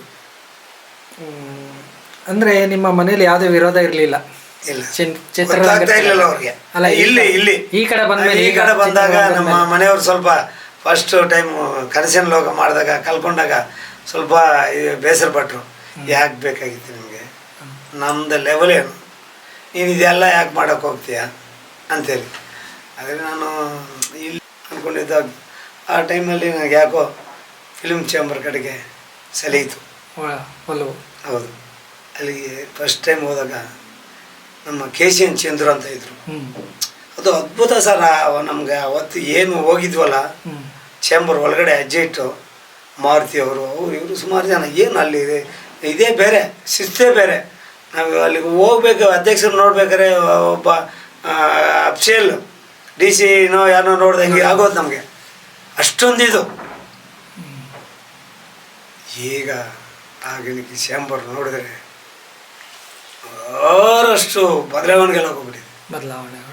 ಹಲವಾರು ವರ್ಷ ನಾನು ಒಳ್ಳೆ ದುಡಿಯೋ ಟೈಮಲ್ಲಿ 25-30 ವರ್ಷ ಚೇಂಬರಲ್ಲಿ ಇದ್ದೀನಿ. ಎಕ್ಸಿಕ್ಯೂಟಿವ್ ಮೆಂಬರ್ಗಳಾಗಿ ಒಂದಷ್ಟು ವರ್ಷ ಇದ್ದೆ. ಅದಾದ ನಂತರ ಎಲ್ಲ ಆಫೀಸ್ ಬೇರರ್ ಆಗಿದ್ದೀನಿ, ಸೆಕ್ರೆಟ್ರಿ ಆಗಿದ್ದೀನಿ, ವೈಸ್ ಪ್ರೆಸಿಡೆಂಟ್ ಆಗಿದ್ದೀನಿ. ಎಲ್ಲ 2 ವರ್ಷ 3 ವರ್ಷ ನಿಯರ್ಲಿ ಒಂದು 10 ಇಯರ್ಸ್ ಆಫೀಸ್ ಬೇರರ್ ಆಗಿದ್ದೀನಿ. ಬಹುಶಃ ಯಾರಾಗಿದ್ದಾರೆ ಯಾರೋ ಗೊತ್ತಿಲ್ಲ. ಆದರೆ ಭಾರಿ ಆಸೆ ಕಟ್ಕೊಂಡಿದ್ದೆ ಸರ್, ಅಧ್ಯಕ್ಷನಾಗಬೇಕಂತೇಳಿ ಕನಸಿತ್ತು. ಅದೇ ಏನೇನೋ ಅಂದ್ಕೊಂಡಿದ್ದೆ, ಏನೇನೋ ಮಾಡಿಬಿಡ್ಬೋದು ಅಂತೇಳಿ. ಆದರೆ ನಾವು ಒಳ್ಳೆ ಕಾರ್ಯಕ್ರಮಗಳು ರೂಪಿಸ್ಕೊಂಡು ಅಲ್ಲಿಗೆ ಹೋದೆ, ಮಾಡೋಕ್ಕಾಗಿಲ್ಲ. ಏನು ಅಲ್ಲಿನ ಅವ್ಯವಸ್ಥೆಗಳ ಅಥವಾ ಅವ್ಯವಸ್ಥೆಗಳಂತಲ್ಲ, ಸಹಕಾರದ ಕೊರತೆನಾ? ಸಹಕಾರದ ಕೊರತೆ ಅನ್ನೋಕೆ ನಾನು ಎಂಜೇರಿಯಲ್ಲ, ಸಹಕಾರ ಕೊರತೆನೂ ಇದೆ. ಆದರೆ ಕೆಲವರು ಏನು ಮೂಗು ನೇರಕ್ಕೆ ಹೋಗ್ಬೇಕಂತಾರೆ ಅದೇ ನಡ್ಕೋಬೇಕು ಅನ್ನೋರು ಇದು ಕೆಲವರು ಇದ್ದಾರೆ. ಎಲ್ಲರ ಬಗ್ಗೆ ನಾನು ಹೇಳಲ್ಲ, ಕೆಲವರು ಇದ್ದಾರೆ. ಒಂದು ಸಂಸ್ಥೆ ಚೆನ್ನಾಗಿದ್ದರೆ ಸರ್ 100 ಜನ ಜೀವನ ಮಾಡ್ಬೋದು. ಒಂದು ದೊಡ್ಡ ಮರ ಒಂದು ಬೆಳೆದ್ರೆ ಚೆನ್ನಾಗಿ ಬೆಳೆದ್ಬಿಟ್ರೆ 100 ಅಕ್ಕಿ ಬಿಕ್ಕಿಗಳಾದ್ರೆ ಅಲ್ಲಿ ಜೀವನ ಮಾಡ್ತಾರೆ. ಅದೇ ರೀತಿ ನಾನು ಅಂದ್ಕೊಂಡೆ ಸರ್, ಅದನ್ನು ಸ್ವಲ್ಪ ಸಂಪೂರ್ಣವಾಗಿ ಬೆಳೆಸೋಣ. ಇದೆ ಸರ್, ಏನು ಬೇಕೋ ಸೌಕರ್ಯ ಅದರಲ್ಲಿ ಇದೆ, ಅದನ್ನೇ ಟರ್ನ್ ಓವರ್ ಮಾಡಿ ಬೆಳೆಸೋಣ ಅಂತ ಹೋದೆ. ಬಟ್ ಅದಕ್ಕೆ ಕೆಲವು ಕಟ್ಟುಪಾಡುಗಳು ಏನೋ ಇದೆ ಬಿಡಿ, ಅವರು ಇದರಲ್ಲೇ ಹೋಗ್ಬೇಕಂದ್ರು. ಸರಿ ಯಾಕೋ ಬಂದ್ವಿ, ನಾವು ಒಳ್ಳೆತನದಲ್ಲೇ ಹೊರಗಡೆ ಬರೋಣ ಅಂತ ಬಂದ್ವಿ. ಆದರೆ ಕೆಲವು ಮಾಡ್ಬೋದಾಗಿತ್ತು ಸರ್, ಕೆಲವೆಲ್ಲ ಇದ್ದಾವೆ ಸರ್. ಅಲ್ಲಿ ಒಂದು TDR ಅಮೌಂಟ್ ಅಂತೇಳಿ 2007ರಿಂದ ಇದೆ ಸರ್. 2007ರಿಂದ ಕಾರ್ಪೊರೇಷನ್ ಅಮೌಂಟು ಒಂದಷ್ಟು ಬರುತ್ತೆ. ಒಂದು 5 ಕೋಟಿ ಆಗ್ಬೋದು, 10 ಕೋಟಿ ಆಗ್ಬೋದು ಬರುತ್ತೆ. ಅದೇ ನಮ್ಮ ಪರ್ಸನಲ್ ಆಗಿದ್ರೆ ಅಷ್ಟು ವರ್ಷ ನಾವು ಇದರಲ್ಲಿ ಇಟ್ಟಿರ್ತೇವೆ ಸರ್. ಕಾರ್ಪೊರೇಷನ್ ಅವ್ರು ಕೊಡೋಂಥ ಹಣ ಸರ್ ಗೌರ್ಮೆಂಟ್ ಕೊಡೋದು, ಕಾರ್ಪೊರೇಷನಿಂದ ಬರ್ತದೆ. ಹೌದು ಸರ್, ಕಾರ್ಪೊರೇಷನಿಂದ ರೋಡ್ಗೆ ಹೋಗಿದೆ ಜಾಗ. ಅದು 2007ರಲ್ಲಿ ಸರ್ ಒಂದು 5-6 ಕೋಟಿ ಬಂದಿರೋದು. ಅದನ್ನು ತೆಗೆದು ನಾವು ಬೇರೆ ರಿಯಲ್ ಎಸ್ಟೇಟ್ ಮೇಲೂ ಎಲ್ಲಿ ಹಾಕಿದರೆ ಲ್ಯಾಂಡ್ಗಳ ಮೇಲೆ ಬೇಕಾದಷ್ಟು ಅನುಕೂಲ ಆಗೋದು. ನಮ್ಮ ಬೆಂಗಳೂರಲ್ಲಿ ಅಥವಾ ನಮ್ಮ ಕರ್ನಾಟಕದಲ್ಲಿ ಒಂದು 3-4 ಕಡೆ ಜಾಗಗಳು ತೆಗೆದಾಕ್ಬಿಟ್ಟಿದ್ರೆ 1 to 2 ಒಂದು 50-60 ಕೋಟಿ ಆಗೋಗ್ಬಿಡೋದು. ಅದನ್ನು ಯಾರೂ ಗಮನ ಇಟ್ಟಿಲ್ಲ, ಮಾಡೋಕ್ಕೆ ಹೋಗಿಲ್ಲ. ನಾನು ಮಾಡಿದೆ, ಟ್ರೈ ಮಾಡಿದೆ. ಆದರೆ ಕೆಲವು ಅಲ್ಲಿ ಕಾನೂನು ಅಡಚಣೆಗಳು ಹಿಂಗೆ ಹೋಗ್ಬೇಕಂತೇಳಿ ಇದಿತ್ತು, ಅದರಿಂದ ಮಾಡೋಕ್ಕಾಗಿಲ್ಲ. ಇದೆಯಾ ಸರ್? ಅಲ್ಲ, ನೀವೀಗ ಕರ್ನಾಟಕ ಚಲನಚಿತ್ರ ಅಧ್ಯಕ್ಷರಾದ್ರಿ, ನೀವು ಹಲವಾರು ಕನಸುಗಳನ್ನ ನೀವು ಅಂದ್ಕೊಂಡಿದ್ರಿ. ಒಂದು ಚಿತ್ರರಂಗನ ಬೆಳವಣಿಗೆ ಮಾಡಬೇಕು, ಅಥವಾ ಚಿತ್ರರಂಗನ ಬೆಳವಣಿಗೆ ಮಾಡೋಕ್ಕಂತಲ್ಲ, ಅಲ್ಲಿರೋ ಮೆಂಬರ್ಸ್ಗೆಲ್ಲ ಅನುಕೂಲ ಮಾಡೋಣ. ಒಂದು ಅಂದರೆ ನಿರ್ಮಾಪಕರಿಗಾಗಲಿ ಅಥವಾ ನಮ್ಮ ಇದಕ್ಕಾಗಲಿ ಅನುಕೂಲ ಆಗಬೇಕು ಅನ್ನೋದು ನಿಮ್ಮ ಉದ್ದೇಶ ಆಗಿತ್ತು. ತರಬೇತಿ ಕೇಂದ್ರನೂ ಮಾಡಬೇಕಂತ ಇದ್ದೆ. ಹೌದು. ಅಂದರೆ ಈಗ ಕರ್ನಾಟಕ ಚಲನಚಿತ್ರ ವಾಣಿಜ್ಯ ಮಂಡಳಿ ಕೆಲವರ ಹಿಡಿತದಲ್ಲಿ ಇದೆಯಾ ಅಂತ? ಖಂಡಿತ ಇಲ್ಲ ಸರ್. ದೂರದಿಂದ ನೋಡೋರ್ಗೆ ಆಗ ಅನಿಸ್ಬೋದು, ಆ ಥರ ಏನಿಲ್ಲ. ಕೆಲವು ಮಾಡೋಕ್ಕಾಗಂತೂ ಆಗಲ್ಲ. ಅದೇ ಅಲ್ಲಿ ಏನು ಅಂತ ಕೊರತೆ ಏನು ಸರ್? ಏನು ಅಭಿವೃದ್ಧಿ ಮಾಡೋಕ್ಕಾಗದೆ? ಯಾಕಂದರೆ ಇವತ್ತು ಕರ್ನಾಟಕ ಚಲನಚಿತ್ರರಂಗ ಅಂದರೆ ನಮ್ಮ ಕನ್ನಡ ಚಲನಚಿತ್ರರಂಗ ನೋಡಿದ್ರೆ ಬಹುಶಃ ಎಲ್ಲ ಭಾಷೆಗಳಲ್ಲೂ ಇರ್ಬೋದು, ಇಲ್ಲಿ ನಮ್ಮ ಕನ್ನಡ ಚಿತ್ರರಂಗ ತುಂಬ ಕಷ್ಟದಲ್ಲಿದೆ. ನಿರ್ಮಾಪಕರುಗಳು ತುಂಬ ಕಷ್ಟದಲ್ಲಿದ್ದಾರೆ ಅಲ್ವಾ? ಯಾವುದೋ ಚಿತ್ರಗಳು ಗೆಲ್ತಿಲ್ಲ. ಒಂದು ಉದಾಹರಣೆ, ಅಲ್ಲಿಂದ ಸಹಕಾರ ಏನಿದೆ ನಿರ್ಮಾಪಕರಿಗೆ ಅಂತ ಸರ್ ವಾಣಿಜ್ಯ ಮಂಡಳಿಯಿಂದ? ಸರ್ ನಾವು ಹೇಳಿದ್ದು ನಿಜ. ಓನ್ಲಿ ಕರ್ನಾಟಕ ಅಲ್ಲ ಸರ್, ನಾನು ಆಲ್ಮೋಸ್ಟ್ ಎಲ್ಲ ಸ್ಟೇಟಲ್ಲಿ ನೋಡಿದ್ದೀನಿ ಸರ್. ನಾನು ಫಿಲ್ಮ್ ಫೆಡರೇಷನ್ ಆಫ್ ಇಂಡಿಯಾ ಅಲ್ಲಿ ಎಕ್ಸಿಕ್ಯೂಟಿವ್ ಮೆಂಬರ್ ಆಗಿದ್ದೀನಿ. SIFC south Indian film ಚಾಂಬರ್ of commerce ಅದ್ರ ವೈಸ್ ಪ್ರೆಸಿಡೆಂಟ್ ಆಗಿದ್ದೀನಿ. ಅದರಿಂದ ನನಗೆಲ್ಲ ನಮ್ಮ ಇಂಡಿಯಾದಲ್ಲಿ ಏನೇನು ಯಾವುದು ಚೆನ್ನಾಗಿದೆ ಅಂದರೆ ನೀವು ಆ ಥರ ಅನ್ಕೋಬೇಡಿ, ಎಲ್ಲವೂ ನನಗೆ ಇರೋದು. 100 ಕೋಟಿ ಮಾಡಿದವ್ರಿಗೆ 10 ಕೋಟಿ ಲಾಸ್ ಆಗ್ತಾಯಿದೆ, 400 ಕೋಟಿ ಮಾಡಿದವ್ರಿಗೆ 20 ಕೋಟಿ ಲಾಸ್ ಆಗ್ತಾಯಿದೆ. ಅಷ್ಟೇ ಹೊರತು ಎಲ್ಲೂ ಗೈನ್ ಆಗಿಲ್ಲ ಇವತ್ತಿನ ದಿನ ಇಂಡಸ್ಟ್ರಿ. ಸರ್, ಈಗ ನಿಮಗೆ ಯಾಕಂದರೆ 1 ವರ್ಷಗಳ ಕಾಲ ಚಲನಚಿತ್ರ ವಾಣಿಜ್ಯ ಮಂಡಳಿ ಅಧ್ಯಕ್ಷರಾಗಿ ನೀವು ಇದ್ದವರು. 1 ವರ್ಷ ಅಲ್ವಾ? 1 ವರ್ಷ. 2 ಇಯರ್ ಇದ್ರೆ 1 year? 1 year 1 month. 1 year 1 month. ನಿಮಗೆ ಚಿತ್ರರಂಗದ ಎಲ್ಲನೂ ಹತ್ರದಿಂದ ನೋಡಿರೋರು ನೀವು. ಅಂದರೆ ಒಬ್ಬ ನಿರ್ಮಾಪಕನ ಕಷ್ಟ ಅಥವಾ ನಿರ್ಮಾಪಕರಿಗೆ ಅಥವಾ ಚಿತ್ರರಂಗಕ್ಕೆ ಎಲ್ಲವನ್ನು ನೋಡಿರೋರು. ಈಗ ಚಿತ್ರರಂಗಕ್ಕೆ ಬೆಳವಣಿಗೆಗೆ ಏನು ಅಗತ್ಯ ಇದೆ ಅಂತ ನಿಮ್ಮ ಅನುಭವದಿಂದ? ನನ್ನ ಕೇಳಿದರೆ ನಾವು ಏನೇನೋ ಮಾಡ್ಬೇಕಂತ ಮಾಡ್ತಾಯಿದ್ವಿ. ಇದಕ್ಕೆ ಕಾಲನೇ ನಿರ್ಣಯ ಆಗ್ಬೇಕು ಸರ್. ಏನೇನು ಮಾಡಬೇಕು ಅಂತ ಅಂದ್ಕೊಂಡಿದ್ರಿ ಸರ್ ತಾವು? ಏನು ನೀವು ಈಗ ಅಲ್ಲಿ ಚಲನಚಿತ್ರ ವಾಣಿಜ್ಯ ಮಂಡಳಿಲಿ ಅಧ್ಯಕ್ಷರಾಗಿ ಹೋದ್ರಲ್ಲ, ನಿಮಗೆ ಏನೇನೋ ಅಲ್ಲಿ ಮಾಡಬೇಕು ಅನ್ನೋ ಆಸೆ ಆಕಾಂಕ್ಷೆಗಳಿತ್ತು ಅಂತ? ಸರ್, ಇಡೀ ಚಿತ್ರರಂಗನ ನಾನು ಮೇಲೆ ತರೋಕ್ಕಾಗಲ್ಲ. ಜನನ ಚೇಂಜ್ ಮಾಡೋಕ್ಕಾಗಲ್ಲ, ಡೈರೆಕ್ಟರ್ಗಳನ್ನ ಚೇಂಜ್ ಮಾಡೋಕ್ಕಾಗಲ್ಲ, ನಿರ್ಮಾಪಕನ ಹೀಗೆ ಮಾಡಿ ಹಾಗೆ ಮಾಡಿ ಅಂತ ಹೇಳೋಕ್ಕಾಗಲ್ಲ. ಅದು ಯಾವುದು ಹಿಡಿಸ್ತದೋ ಏನು ಹಿಡಿಸ್ತದೋ ಆಡಿಯನ್ಸ್ಗೆ ಕನ್ಫ್ಯೂಷನ್ ಇದೆ. ಈಗ ಹೋಟೆಲ್ಸಲ್ಲಿ ಆ ಭವನ ಈ ಭವನ ಅಂತ ಇತ್ತು, ಅದು ಆಮೇಲೆ ಇನ್ನೇನೋ ಒಂದು ಹೆಸರುಗಳು ಬಂತು, ಆ ಕೆಫೆ ಈ ಕೆಫೆ, ದರ್ಶನಗಳಾಯಿತು. ಹಿಂಗೆ ಚೇಂಜ್ ಆಗ್ತಾ ಇರ್ತವೆ. ಫುಟ್ಪಾತ್ಗಳಲ್ಲಿ ಮಾಡೋ ತಿಂಡಿಗಳ ಮೇಲೆ ಜನ ಇಷ್ಟಪಟ್ಟರು. ಏನೇನೋ ಹೋಗಿ ಏನೇನೋ ಚೇಂಜ್ ಆಗ್ತಾನೆ ಇದ್ದಾವೆ. ಹಾಗೇನೆ ನಮ್ಮ ಸಿನಿಮಾಗಳೆಲ್ಲ ಅಷ್ಟೇ, ಜನ ಇದು ಬೇಕು ಅಂತ ಇಲ್ಲ. ಸೂಪ್ರಮ್ಸೋ ಏನು ಸಿನಿಮಾ ಅಂತಾರೆ ಸರ್? ಆರ್ಟಿಸ್ಟ್ ಇಲ್ಲ, ಕಾಸ್ಟ್ಯೂಮ್ ಇಲ್ಲ, ಲೊಕೇಶನ್ ಇಲ್ಲ, ಭಾರಿ ವೆಚ್ಚ ಮಾಡಿಲ್ಲ, ಯಾವ ರೀತಿ ಕೋಟಿಗೆಲ್ಲ ಕಳಿಸ್ತಾರೆ ಸರ್? ಜನಕ್ಕೆ ಇಡಿಸ್ಬಿಟ್ರೆ ಏನು ಬೇಕಾದ್ರೆ ಮಾಡ್ತಾರೆ. 100 ಕೋಟಿ ಮಾಡಬೇಕಂತ ಅವ್ರು ಕೇಳ್ತಾ ಇಲ್ಲ. ದೊಡ್ಡ ದೊಡ್ಡ ಹೀರೋಗಳನ್ನೇ ಹಾಕಿ ಮಾಡಿ ಅಂತ ಹೇಳ್ತಾ ಇಲ್ಲ. ಮೊದಲೆಲ್ಲ ಯಾರು ಸರ್ ಸಿನಿಮಾನ ಕಂಟ್ರೋಲ್ ಮಾಡ್ತಾಯಿದ್ರು? ನಿರ್ಮಾಪಕರು ಕಂಟ್ರೋಲ್ ಮಾಡ್ತಾಯಿದ್ರು, ಡೈರೆಕ್ಟ್ರನ್ನ ಕೇಳ್ತಾಯಿದ್ರು, ನೀವು ಇಂಥ ಬಡ್ಜೆಟಲ್ಲಿ ಮಾಡಿ, ಈ ಥರ ಸಬ್ಜೆಕ್ಟ್ ಬೇಕು, ಈ ಥರ ಆರ್ಟಿಸ್ಟ್ಗಳಾಗಿ. ಕೆಲವರು ಅವರಾಗಿ ಅವ್ರ ಬದಲಾವಣೆಗಳಾಗಬೇಕು ಸರ್. ನಮ್ಮ ಹೀರೋಗಳಿಗೆ ಮಟ್ಟಿಗೆ ನಾನು ಹೇಳೋಕ್ಕೆ ಇಷ್ಟಪಡ್ತೀನಿ. ನಮ್ಮ ಹುಡುಗನೂ ಇದರಲ್ಲಿ ಇದ್ದಾನೆ, ಅವರೆಲ್ಲ ಬದಲಾವಣೆ ಆಗಬೇಕಾಗುತ್ತೆ. ಇವತ್ತು ಏನು ದುಡಿಯುತ್ತೋ ಅದರಲ್ಲಿ ಪರ್ಸೆಂಟೇಜ್ಗಳು ತಗೊಳ್ಳಿ ಸರ್. ಅವರು ಅದನ್ನೇ ಕೂಗ್ತಾ ಇದ್ದಾರೆ ಇವತ್ತಿನ ದಿನ. ತಮಿಳ್ನಾಡು, ಆಂಧ್ರ ಏನು ಒಂದು 200 ಕೋಟಿಯಲ್ಲಿ ಏನು ದುಡಿತೀವಿ ಅದರಲ್ಲಿ ನಿಮ್ಗೇನು ಪರ್ಸೆಂಟೇಜ್ ಬೇಕು ಅದು ತಗೊಳ್ಳಿ. ತೀರಾ ಇದಾಗೋಗ್ಬಿಟ್ರೆ, ಮುಳುಗೋಗ್ಬಿಟ್ರೆ ನೆಕ್ಸ್ಟ್ ಎಲ್ಲಿ ಸರ್ ಮಾಡೋಕ್ಕೆ ಸಾಧ್ಯ? ಖಂಡಿತ. ಒಬ್ಬ ನಿರ್ಮಾಪಕ ನಿಂತ್ಕೋಬೇಕು ತಾನೆ. ಏನು ಮಾಡಬೇಕು? ದುಡಿದಿರೋದ್ರಲ್ಲಿ ತಿನ್ನಿ. ಅಲ್ಲ ಆದ್ಮೇಲೆ ನಾವು ನಿಮ್ಮ ಕೇಳಿದಷ್ಟು ಕೊಟ್ಬಿಟ್ಟು 3 ಕ್ಯಾರವನ್ನು ಅಸಿಸ್ಟೆಂಟ್ಗಳು ಅದು ಕೇಳಬೇಕು, ಆ ವೈಭವ ಇಲ್ಲ. ಮೊದಲು ಅವರೆಲ್ಲ ಆ ಥರ ಮಾಡ್ತಾ ಇರಲಿಲ್ಲ ಸರ್. ನಮ್ಮ ಡಾಕ್ಟರ್ ರಾಜ್ಕುಮಾರ್ ಅವರು ಎಷ್ಟು ಸಿನಿಮಾ ವರ್ಷಕ್ಕೆ ಮಾಡಿರೋದು ಹೈಯೆಸ್ಟು ತಾವೇಳಿ ಸರ್? ಖಂಡಿತ ಹೇಳಿ. ಇವತ್ತು 5 ವರ್ಷಕ್ಕೆ 6 ವರ್ಷಕ್ಕೊಂದು ಸಿನಿಮಾ ಮಾಡ್ತಾ ಇದ್ದಾರೆ. 3-4 ಜನ ಇದ್ರು ಸರ್ ಹೀರೋಗಳು ಅಲ್ವಾ? ರಾಜ್ಕುಮಾರ್ ಅವರು, ವಿಷ್ಣುವರ್ಧನ್ ಅವರು, ಶಂಕರ್ನಾಗ್ ಅವರು, ಅಂಬರೀಷ್ ಅವರು, ಇಷ್ಟೇ ಇಡೀ ವರ್ಷಕ್ಕೂ ಸಿನಿಮಾಗಳು ಕೊಡ್ತಾಯಿದ್ರು. ಸಿನಿಮಾ ಕೊಡ್ತಿರೋ ಇವು ಎಲ್ಲ ಲ್ಯಾಂಗ್ವೇಜ್ಗಳು ಹೀರೋಗಳಿದ್ದಾರೆ.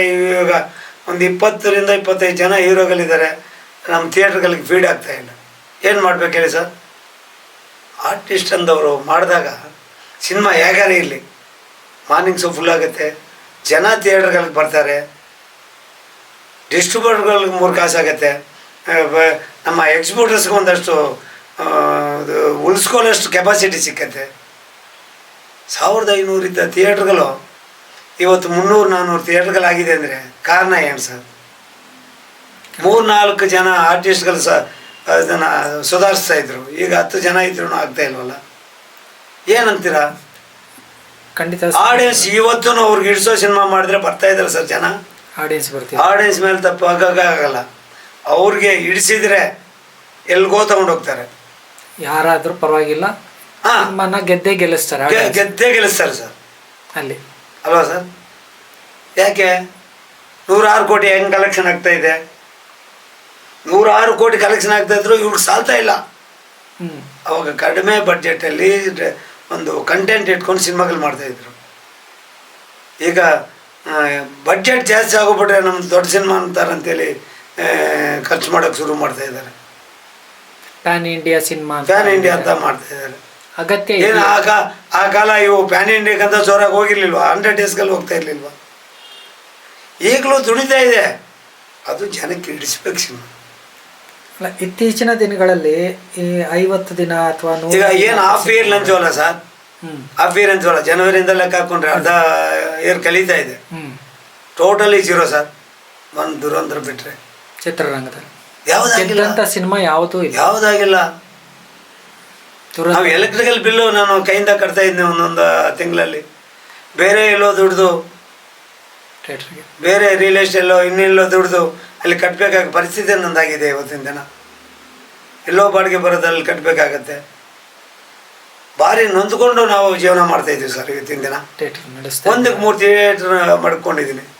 ಯಾವಾಗ ಯಾವ್ದು ಕ್ಲೋಸ್ ಮಾಡ್ತೀನೋ ಗೊತ್ತಿಲ್ಲ, ಆ ರೇಂಜ್ಗಿದೆ. ಅಲ್ಲ, ಈಗ ಸುಮಾರು ನಮ್ಮ ಕರ್ನಾಟಕದಲ್ಲಿ ಅನೇಕ ಚಿತ್ರಮಂದಿರಗಳು ಈಗ ಮುಚ್ಚುತ್ತಾ ಬಂದಿವೆ. ನೀವು ಹೇಳಂಗೆ ಸಿನಿಮಾ ಗೆಲ್ತಾ ಇಲ್ಲ. ಅಲ್ಲಿ ನಮಗೆ ಒಂದು ಲೈಟ್ ಬಿಲ್ ಕಟ್ಟೋ ಅಷ್ಟು ನಮಗೆ ಆಗ್ತಾ ಇಲ್ಲ ಅನ್ನೋದು. ಆದರೆ ಇದಕ್ಕೆಲ್ಲ ಒಂದು ಪ್ರೇಕ್ಷಕರು ಚಿತ್ರಮಂದಿರದ ಕಡೆ ಬರ್ತಾ ಇಲ್ಲ. ಒಂದು ಪ್ರೇಕ್ಷಕರಿಗೆ ಇಷ್ಟ ಆಗೋವಂಥ ಸಿನಿಮಾ ನಾವು ಕೊಡ್ತಾ ಇಲ್ಲ ಒಂದು. ಮತ್ತು ಈಗ ಹೀರೋಗಳು ಕಂಟಿನ್ಯೂಸ್ ಆಗಿ ಸಿನಿಮಾಗಳು ಕೊಡ್ತಾ ಇಲ್ಲ. ಅವರ ಅಭಿಮಾನಿಗಳು ಅವ್ರದ್ದೇ ಆದಂಥ ವರ್ಗಗಳಿವೆ, ಅಭಿಮಾನಿಗಳಿವೆ, ಅವ್ರಿಗೆ ಬೇಕಾದಂಥ ಸಿನಿಮಾಗಳು ಕೊಡ್ತಾ ಇಲ್ಲ.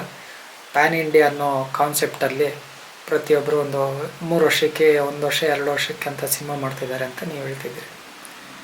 ಇದರ ನಡುವೆ ಅಟ್ಲೀಸ್ಟು ಹೊಸಬರುಗಳಿಗೆ ಕಾಲಾವಕಾಶಗಳು ತುಂಬ ಚೆನ್ನಾಗಿವೆ ಅಲ್ವಾ? ಎಲ್ಲರೂ ಬೆಳ್ಕೊಳ್ಳೋಕ್ಕೆ ಮಾಡೋಕ್ಕೆ ನಿರ್ಮಾಪಕರಿಗೂ ಆಗಲಿ ಎಲ್ಲ ಬೇಕು. ಇಲ್ಲಿ ಇವತ್ತು ಚಿತ್ರರಂಗ ಒಂದು ಬಂಡವಾಳ ಹಾಕಿದ್ರೆ ಕನಿಷ್ಠ ಬಂಡವಾಳ ಬರುತ್ತೆ ಅನ್ನೋ ಗ್ಯಾರಂಟಿ ಇಲ್ಲ.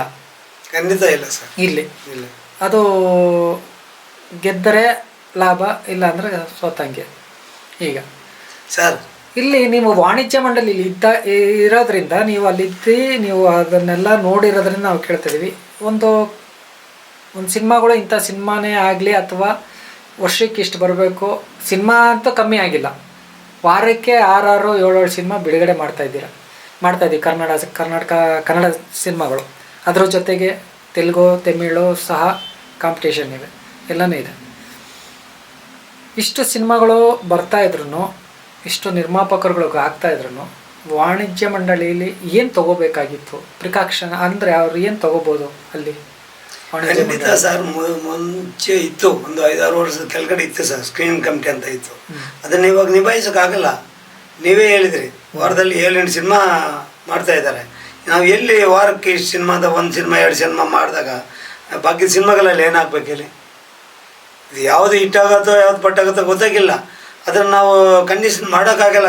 ನಮ್ಮ ಚಾಂಬರ್ ಕಡೆಯಿಂದ ಒಂದು ಕಮಿಟಿ ಮಾಡಿ ವಾರಕ್ಕೆ 1-2 ಬರಲೇಬೇಕಂತ ಮಾಡಿದ್ವಿ. ಅದು ಈಗ ಆಗಲ್ಲ. 300-400 ಸಿನಿಮಾಗಳು ವರ್ಷದಲ್ಲಿ ಬಿಡುಗಡೆ ಆಗ್ತಾಯಿದೆ. ವಾರಕ್ಕೆ 2-3 ಸಿನಿಮಾ ನಾವು ನಿಯಮಾವಳಿ ಇಟ್ಟರೆ ಎಲ್ಲ ಆಗೋದೇ ಇಲ್ಲ. ಆ ಥರ ಮಾಡೋಕ್ಕಾಗಲ್ಲ. ಈಗ ಸಿನಿಮಾಗಳು ಬರ್ತಾಯಿದೆ ಅಂತೀರ, ಏನೋ ಹಿಂಗೇನೆ ನಾನು ಹೀರೋ ಆಗ್ಬೇಕಂತೇಳಿ ಒಂದಷ್ಟು ಜನ, ಅಥವಾ ನಾನು ಎಲ್ಲೋ ದುಡ್ಡು ರಿಯಲ್ ಎಸ್ಟೇಟ್ ದುಡ್ಡು ಇದೆ ಮಾಡಿಬಿಡೋಣ ಏನೋ ಹೊಡೆಯುತ್ತೇನೆ ಅಂತೇಳಿ ಆ ಥರ ಕೆಲವರು ಹವ್ಯಾಸಕ್ಕೆ ಬರೋರು ಇದ್ದಾರೆ. ಜೀವನ ಅಂತಲೇ ಮಾಡ್ಕೊಂಡವರು ಇದ್ದಾರೆ. ಈಗ ಒಂದು ಪ್ಲಾನಿಂಗು, ಒಂದು ಅದೇ ಜೀವನ ಅಂತ ಮಾಡಿರೋರು ಇವತ್ತೂ ಸಕ್ಸಸ್ ಆಗ್ತಾಯಿದೆ. 1-2 ಆಗ್ತಾಯಿದ್ದಾವೆ. ಇಲ್ಲಂತ ಇಷ್ಟೊಂದು ಜನ ಬರೋಕ್ಕೆ ಸಾಧ್ಯವೇ ಇಲ್ಲ ಅಲ್ವಾ? ಖಂಡಿತ 1-2 ಹೋಗ್ತಾ ಇದ್ದಾವೆ. ಸಾಲದು, ಇಂಡಸ್ಟ್ರಿ ನಿಂತ್ಕೊಳ್ಳೋಕ್ಕೆ ಸಾಲದು. ಮುಂದಕ್ಕೆ ಏನೇನಾಗುತ್ತೋ ಗೊತ್ತಿಲ್ಲ. ಈ ಟೆಕ್ನಾಲಜಿ ಬೆಳೀತಾ ಈಗೇನು ಇದು ಬೇರೆ ಬರ್ತಾಯಿದೆ, ಹಾಂ, ಮುಂದಕ್ಕೆ ಏನಾಗುತ್ತೋ. ಈಗ ನಮ್ಮನ್ನೇ ಇನ್ನೊಬ್ಬರ ತಯಾರಿ ಮಾಡ್ಬೋದು, ರಾಜನನ್ನ ಮತ್ತೆ ಸ್ಕ್ರೀನ್ ಮೇಲೆ ತೋರಿಸ್ಬೋದು. ಅಂಥ ಟೆಕ್ನಾಲಜಿ ಎಲ್ಲ ಬಂದ್ಬಿಡ್ತಾಯಿದೆ. ಈಗ ಸಿನಿಮಾ ಯಾವ ಮಟ್ಟಕ್ಕೆ ಬೀಳ್ತದೋ ಇರ್ತದೋ ಗೊತ್ತಿಲ್ಲ. ಇದರಲ್ಲಿ ಇದ್ದೀವಿ. ಮುಂದಕ್ಕೂ ನಾವು ಈ ಥಿಯೇಟರ್ಗಳಲ್ಲಿ ಉಳಿಸ್ಕೊಳ್ತೀವಿ ಇಲ್ವೋ ಗೊತ್ತಿಲ್ಲ ಸರ್. ನಿಮ್ಮ ಪ್ರಕಾರ ಏನಾಗಬೇಕು ಅಂತ?